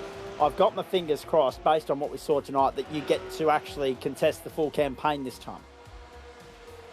I can't remember the schedule, but the goal is to try and do every round of the Super Formula Lights. I want to try and do Open World Nationals, whatever the go with that is at the moment. It's changing every time, but the goal is to try and be there. This time I was a little bit disappointed that I didn't make it last time, because throughout the season I wasn't really interested. But then when it got to the race and I watched the race, even though it was a bit of a mess, I did wish I was out there. So I do want to do a bit more Super Formulas, like doing the GSRC and the SRW. But also just having fun this season, just trying to do a bit of everything. I don't really have a main focus. All right, very nicely done. Let's talk quickly about that 30 minutes. Tom Donahue, I think it was the early threat to you, but you saw him off. He saw himself out on the opening lap, and from there, you were never headed. That was, if nothing else, that was a wake-up call to everybody else in the paddock that when you're on and you're in the house, you're the benchmark in that series at the moment, and you're going to be very hard to stop. I think it goes with a lot of series. I mean, I think if I'd done maybe 10 practice laps tonight, I could have had a good chance of polling and winning. But in saying that, the Super Formula Lights is a good car for me. I do always do well. I think it could have been a very good race if Tom didn't die on the start. But once I had that clean air, and it's usually how it goes, I just look forwards and just build that margin and race my own race. And it was good to come home with the win of 8 seconds, I think it was. So, yeah, good start to that championship. Very good start indeed, mate. I mean, if we remind everybody at home that what the Super Formula Light schedule looks like next week, we're off to Motorsport there for the first of 5 sprint rounds. It's an Australia Day special. Motorsport, great. Sprint racing, even better. But from a driver's standpoint, as you know from experience, Motorsport is one of those circuits where it can be hard to break the toe, and therefore you've got to work really hard if you're coming through from 10th in that second race. Yeah, the elbows will definitely be coming out then, but I mean, it will go for all of the tracks, I think. There are a few competitive people. There's always that good 3, 4, 5 people. It goes for most series. The only tracks I'm not really interested in that category is Portimao and Miami. I probably won't even do Miami. I don't have the track and I don't plan on getting it either. But the other tracks are awesome. A Sebring finale is awesome. I'll definitely be there. Yep. Why the disdain for the Miami International Autodrome, mate? I mean, I can sympathise because when I've had to navigate my way through a race there on the Formula One PlayStation games, I'm just relieved to get to the end. It's a frustrating sort of little racetrack, but I mean, inevitably, iRacing obviously sees some merit in it. I think they just want everyone to buy it, to be honest. I think every series has run there the first week of the new season, but it's just I'm not a big fan of Formula One tracks in general, and it's quite a long track, if I can remember as well. And I've watched the F1 there and watched videos on it. I mean, I'll see in 6 weeks' time how I'm feeling. I might change and I might buy it, but at this stage, it's just not a kind of track that I'm like. I don't think I'll be super fast at it. Where I'll just pass. I'll just not bother. It'll make my life easier, and I think doing that race will just annoy me really. Where like the likes of Canadian Tire, Okayama, like Laguna, Sebring, like I think I have a very, very, very good chance at winning at the likes of those tracks, so I'll definitely be there. All right, very nicely done. And already a firm favourite for the championship, should you tick enough boxes and do enough in the rounds that you are here for, and also, of course, legitimate qualifier, because you'll tick the number of boxes required there to meet the criteria to be eligible for qualification for the Super Formula Light Australian Open World Nationals. But my question to you is, where do your allegiances lie this term, Marcus? Because last time I saw you've got 2 or 3 different clubs that you're eligible to qualify in. I think it will just be whatever it comes to in 3 months' time. At the end of the day, I race for myself, I race for my family, I race for PCD, so to me it doesn't really matter whether it's for GSRC or SRW, it's me winning it, so that's all that I really care about. All right, very nicely done. It's all about the individual accolades and spoils for Marcus Watson, but he's keeping his cards very close to his chest. Right, let me ask you about this. Let's put Super Formula Light to one side for a moment. GT3, Daytona, great, box ticked, move on. Given that you had the pace there, given that you bagged the result there, mate, are we going to see more of you in this series as the season goes on? I mean, I haven't seen the schedule. If you want to check the schedule up, Adam Lavis will be able to do that for you. Here it comes. But, the GT3 schedule, there it is on your screen now. Oh, there we go. So Portimao next week. You won't see me next Monday. The Ben, Monza combined, that could be fun, but I think that will depend on how the first half of my day goes. Because the doors would definitely be coming out there. But like the rest of the schedule's cool. I mean, it's all good picks. I think from what I can remember and see, like all of the series have good lineups of tracks. I don't intend on doing the entire GT3 or like going for the championship. But like it's always cool to jump in it. Like I think Adelaide will be really cool. So yeah, I think it's just again like most other seasons for me, just whatever's on, however I'm feeling on the day. If it's a cool lineup, I'll probably do it. All right, very nicely done. We're enjoying the insight that you're offering here, Marcus. Let's get your thoughts on the Porsche, because obviously. I mean, we're so used to talking to you about Super Formula Light, but in a series where you've got 11 different manufacturers to choose from, what's steered you in the direction of the Porsche? I just saw that it was the fastest car for the 24 hours, so I was like, I'll jump in that. I don't even know how the rules work regarding like what cars you can pick in the series and like if you can change it around, but I'll Pick and stick. Yeah, so I mean, I'll be in whatever the fastest car is each round. If I won't be in the Porsche at Monza, like that's for sure. And that's just like I'm not going for the championship or anything. I mean, unless it's like I'm gonna get completely banned from the league if I don't stay in the Porsche. Oh like, no, you won't do that. I'll be in the fastest car each time. Your invoice will be that you only score half points, which when you're not going for the championship, that doesn't seem like a deterrent to you. So yeah, I'll be in whatever the fastest car is each round, and I'll be giving it my all each time. All right, so let's just take Marcus Watson's name off championship contender list for GT3. Planning on getting half points for a few rounds already, by the sounds of that.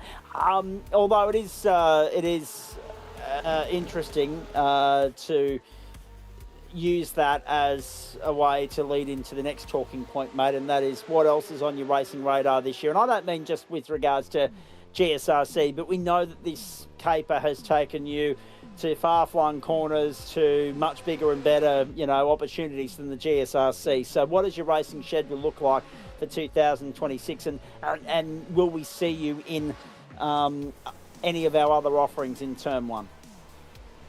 Yeah, I would definitely be sticking around and doing like the cool combinations of car and track here for Gentleman Sim.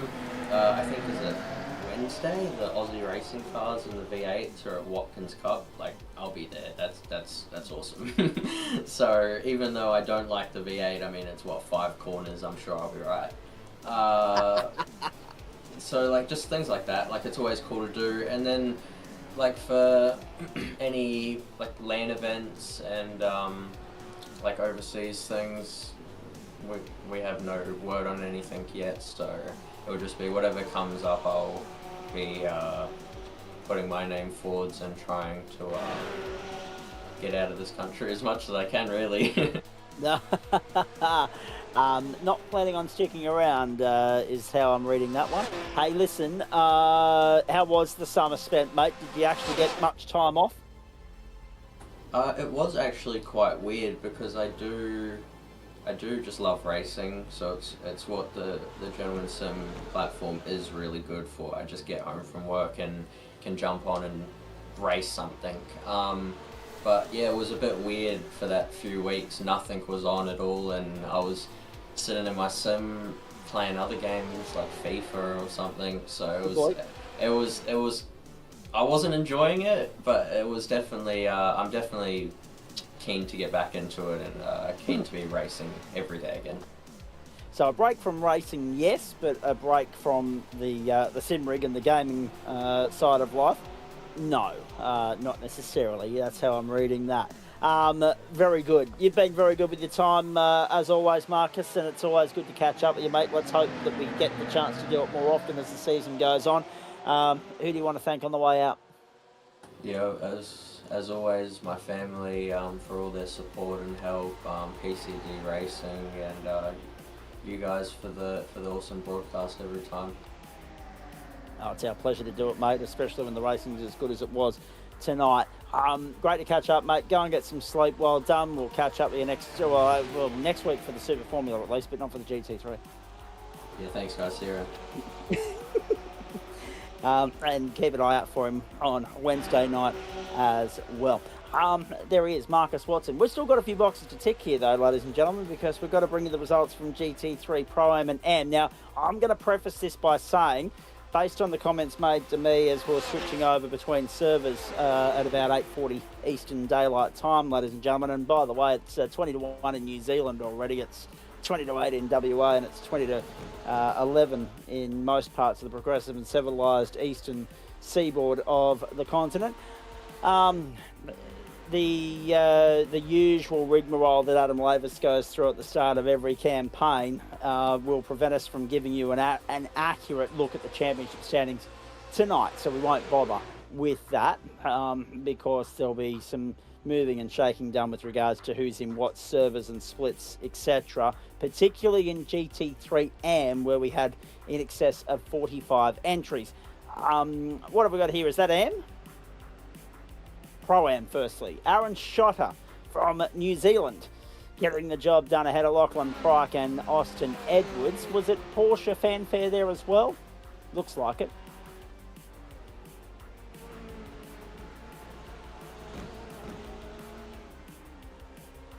Oh, brilliant. That's not giving us much, but we'll see what we can dig up for you, ladies and gentlemen.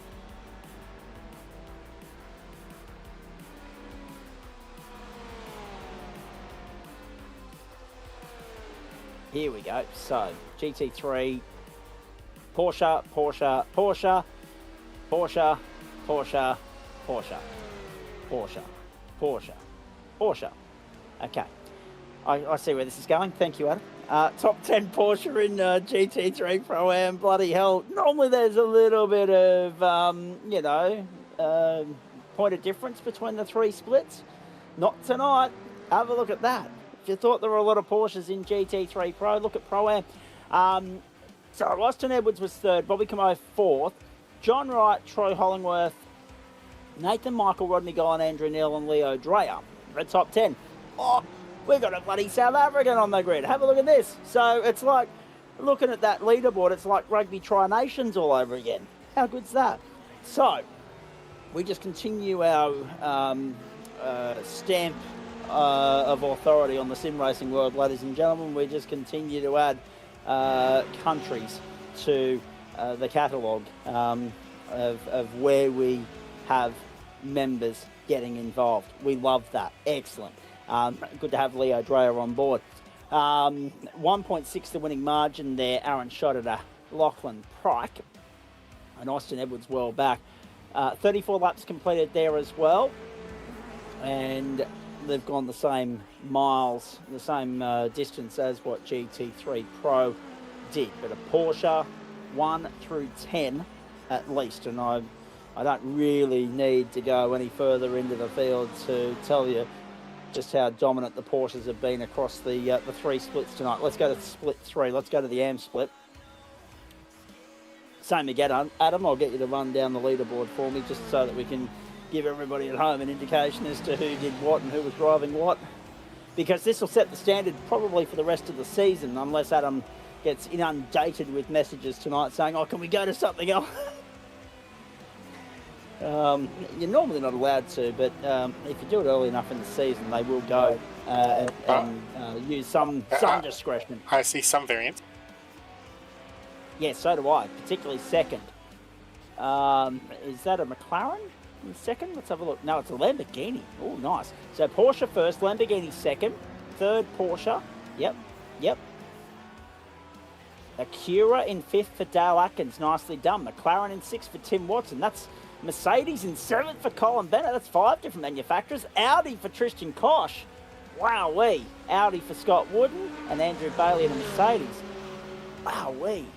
How good's that? For a point of difference, just to have some different manufacturers out there on the racetrack. That's what we like to see.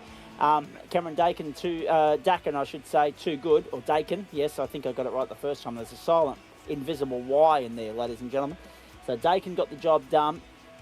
4.959 in the end over Braden O'Loughlin. Then Martin Davis, Brian Levitt, Dale Atkins, Tim Watson, Colin Bennett, Tristan Koch, Scott Wood and Andrew Bailey. Good luck to some of you lads. You're jumping up to GT3 Pro-Am next week, I reckon. 34 laps completed there as well. So the same number of laps covered by all 3 splits tonight in a 60-minute race. It's very rare to see that. 4.9, the biggest winning margin of the night as well. Yeah, I think these guys will be set for a little while. So I won't be changed because these guys in M will be there because they're already in M, so they won't be moving to at least round 3 or 4. But yeah, so there'll be definitely some shuffling around from the Pro-Am guys, given we had almost 50 cars in that server. So there'll be some moving and shaking, and some of those guys will filter up and down once they get around to crunch the numbers over the course of the week. Oh, sorry. Yeah, no, I misheard you earlier in the evening. I thought it was 50 in this split, not. No. Pro-Am. No, Yeah, so Pro-Am was 50. This one was 26-ish, and the Pro was 29-ish.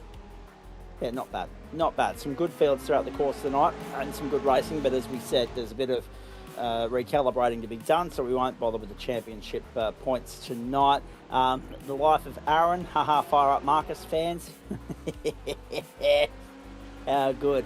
Hang on, Bondi. I'm not sure you can say that. The Gen 3 Parrot, I'm not sure there's any comparisons to be had there. Not yet. I mean, and by the way, I should have prefaced that with a little bit of a trigger warning or a language warning for everybody at home. That's considered a swear word in motorsport circles. Parity. Jeez. All right. Just found a glitch. Must have had someone. Yes, Adam. Must have had someone being silly during a post race because the chat turned off on the post race slide. We're good. Yeah, I just realised that's the reason the little chat just popped up. Then is because we must have turned it off because someone was being silly in the final round last month. Yep. Oh no, we saw some of the comments earlier in the night. So it's only the post race show slide. So when we were doing post race interviews, there was no chat. Right. Gotcha. All right. No. Thank you guys. Appreciate that. Well done. And well done to you as well, Adam Lavis. Good to be back. Good to rip the Band-Aid off and have at it again, and 2 good races to start the campaign. Yeah, no, it was good. Yeah, just at least tonight with the nature of this track, they've managed to keep at least a few cars within close proximity the whole night. So it didn't get spread out and get too boring. There was always something going on. A couple of penalties there to shake it up. Always that strategy game. Always playing that unknown factor. And then just also the fact that this track is one of those tracks where it's really easy to pick up an off track, especially with the new profiling of the way they've done the bus stop, because the bus stop's got good. It's got sort of 2 traps now. You got I think the off tracks are mostly on the 3rd and 4th apex, but also the turn 1 apex, the first apex and the 4th apex are also death if you hit them wrong. So plenty of landmines around the new profiling. So guys have had 24 hours to get used to it over the weekend, and then obviously tonight an extra hour, and if you saw a few get caught up and others make some good time. So good to see. And as we said, they'll all now be very happy to see the back of the Daytona International Road Course, at least for now. I'm sure we'll be back here in some other car at some other time later in the season. And of course, the boys that mentioned that they're going to run in the NASCAR series, they will of course be on the oval component of this magnificent venue in just a few weeks' time for the iRacing officials Daytona 500. So very nicely done. Speaking of very nicely done, we couldn't do what we do here without the great support of the people scrolling across the top and the bottom of your screen, ladies and gentlemen. It's a pleasure to have them on board. Yet again in 2026, they are Waste Options, Disruptive Labs, Trophy AI, merch.tgsrci.com, Flash Graphics, and of course, as I mentioned there, Disruptive Labs. So great to have them all on board. And if you want to get involved in what we do and support what we do and what we're about and how we go about it, feel free to get in contact with the club via the club website. And also, don't forget, the GSRC merch store has been updated in recent months as well. Never too late to grab some GSRC paraphernalia. In fact, now is probably a good time. The wallet's starting to reload after being absolutely hemorrhaged through the Christmas New Year period. Now, of course, you can go about putting some stocking stuffers aside for rather milestones and occasions throughout the rest of 2026. Merch.tgsrci.com is where you go to find all of our paraphernalia and support the club that entertains you and has done so every week for the last 6 years. GSRCmerch.myshopify.com, the other address that'll take you to the same venue. And again, if you want to get involved in what we do, both either as a sponsor or a viewer or as a driver, race.tgsrci.com is where you go for all that relevant information and how to contact the club as well. Let's have a look at what's coming your way as far as the rest of week number 1 is concerned for term 1 of 2026. Night 2, non-broadcast, of course. Night 3 and 4, we'll let you know because I'm still waiting to confirm details. And I think Adam Lavis is as well. But we're off to the Mid-Ohio Sports Car Course tomorrow night for the GSRC Downforce Legends. They're back in action for a 40-minute race from 8 p.m. Eastern Daylight Time. Then on to the Red Bull Ring once that's done at 9:20 p.m. Eastern Daylight Time for the latest round or the opening round, I should say, the return of the GSRC Retro Formula 1 Championship in the Lotus 79s. Wednesday night, the Supercar Support Act will be the Oz Legends Cup. iRacing's closest comparison to the Aussie racing cars will support the supercars this term, and they will follow the same schedule. So the Watkins Glen Cup circuit is where we're going to get things underway. Sprint racing, the order of the day for both championships. Legends from 7:45 Eastern Daylight Time, and of course the supercars from 9 p.m. Eastern Daylight Time. Hope you can join us for that. Then, Thursday night, how's this for a double header? Circuit Gilles Villeneuve, Montreal, Canada gets us underway for Disruptive Labs GT4. The battle between those 6 manufacturers resumes in Canada on the Ile Notre Dame. A 40-minute race, 7:45 Eastern Daylight Time, immediately followed by a trip to Road Atlanta in Georgia. And a famous venue that's home to another great sports car event, Petit Le Mans, of course. And that will be for sprint racing. Yes, we're getting the Porsche season underway with sprint racing, ladies and gentlemen. How good's that going to be? 9 p.m. Eastern Daylight Time. Hope you can join us for that. Friday night, Downforce Legends out. And so too, what else have we had in that slot? Super Formula Light, Indy NXT, and all those other things that we've had on Friday night out. GTE back in. And we're off to the Silverstone circuit in England for that one. A 45-minute race, 8:30 p.m. Eastern Daylight Time. And if I've read it correctly, Greg Heaney and Joe Baldwin with you for that one, 8:30 Eastern Daylight Time. So looking forward to that. The boys will spin the wheel Friday night for 50 laps or 32 of Bathurst on Saturday night. Mount Panorama Bathurst Saturday night, the wheel spin there for the Mountain Men, the first outing of the new season, and we're looking forward to that. And that will be from 8:30 Eastern Daylight Time. They'll spin the wheel Friday to determine the car of choice for that 32 laps around Mount Panorama Bathurst. And again, 8:30 Eastern is the standard time for Mountain Men, 5:30 West, 8:30 East, 10:30 New Zealand. And then next Monday night, we've previewed it already, but we're looking forward to this immensely. How good's this for Monday night? Australia Day ending with a bang. Off to Canadian Tire Motorsport Park for round 2, I should say, of Wings and Slicks Super Formula Light. And of course, Waste Options GT3 coming to you from the Algarve International Circuit in Portimao, Portugal. And that will be a 60-minute race, the second of the season, the second of 14 races in the campaign, with 4 sprint races still to follow, of course. That will be from 8:45 Eastern Daylight Time. Hope you can join us for all of that. Quickly updating Rod Laver Arena and Melbourne Park in general before we say goodbye. The tennis underway. Novak Djokovic in control on centre court, 6-3 and 5-2 over Martinez of Spain. Bellucci and Casper Ruud are in a third set. It's going Casper's way. Bellucci's about to be eliminated here. It's very much a one-sided affair. 6-1, 6-2, and currently 4-2 in favour of the 12th seed from Norway. And what we're watching at the moment, and I cannot take my eyes off, I'm sitting here waiting for it to end. It may yet go to a fifth set. It is Popyrin and Muller. Popyrin won the first and the third set, 6-2 and 6-3. He lost the second, 6-3. It's 6-all in the fourth, but he leads the tiebreak 3-1 and is just receiving the fifth point of the tiebreak now.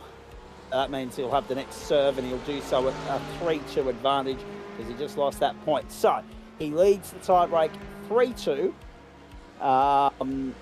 He's got to break a serve there, which is important. And it's the first of 7 or an advantage of 2, whichever comes first. And if he can win that, it's a 3-1 victory for Alexei Popyrin, and he'll be through to the second round on Wednesday at Melbourne Park. So the tennis is underway. The Big Bash finals tomorrow. The sim racing season is underway. Oh, it's a great time to be a sports fan. Hope you enjoyed it tonight. Nearly 3.5 hours worth of great entertainment for you on the platforms of the Gentlemen Sim Racing Club. Great to be back in business for 2026, season 24 for this club. We're up and away. It's a big season. It's a big year ahead, and we hope you're looking forward to it as much as we are. From all the crew here on behalf of Adam Lavis and the team, and that's not just the commentary and broadcast and production crew, it's the crew behind the scenes, our committee, our race control, everybody that makes it possible for us to do what we do here. Thanks for your company. We hope you enjoyed it as much as we enjoyed bringing it to you. Bring your sports bars out and get them set up for the next fortnight. You're going to need it between the sim racing and the tennis and the cricket. There's a lot to keep an eye on, and we look forward to your company again later in the week as the opening week of the opening term of 2026 continues. Until then, on a night that was dominated by champions in Marcus Watson and Lewis Greathead, they've cleaned up Road America and the Daytona International Speedway. On behalf of the crew, I'm Zach Caban. Have a great rest of your Monday evening, everybody, and we'll see you later as week 1 continues. Bye for now.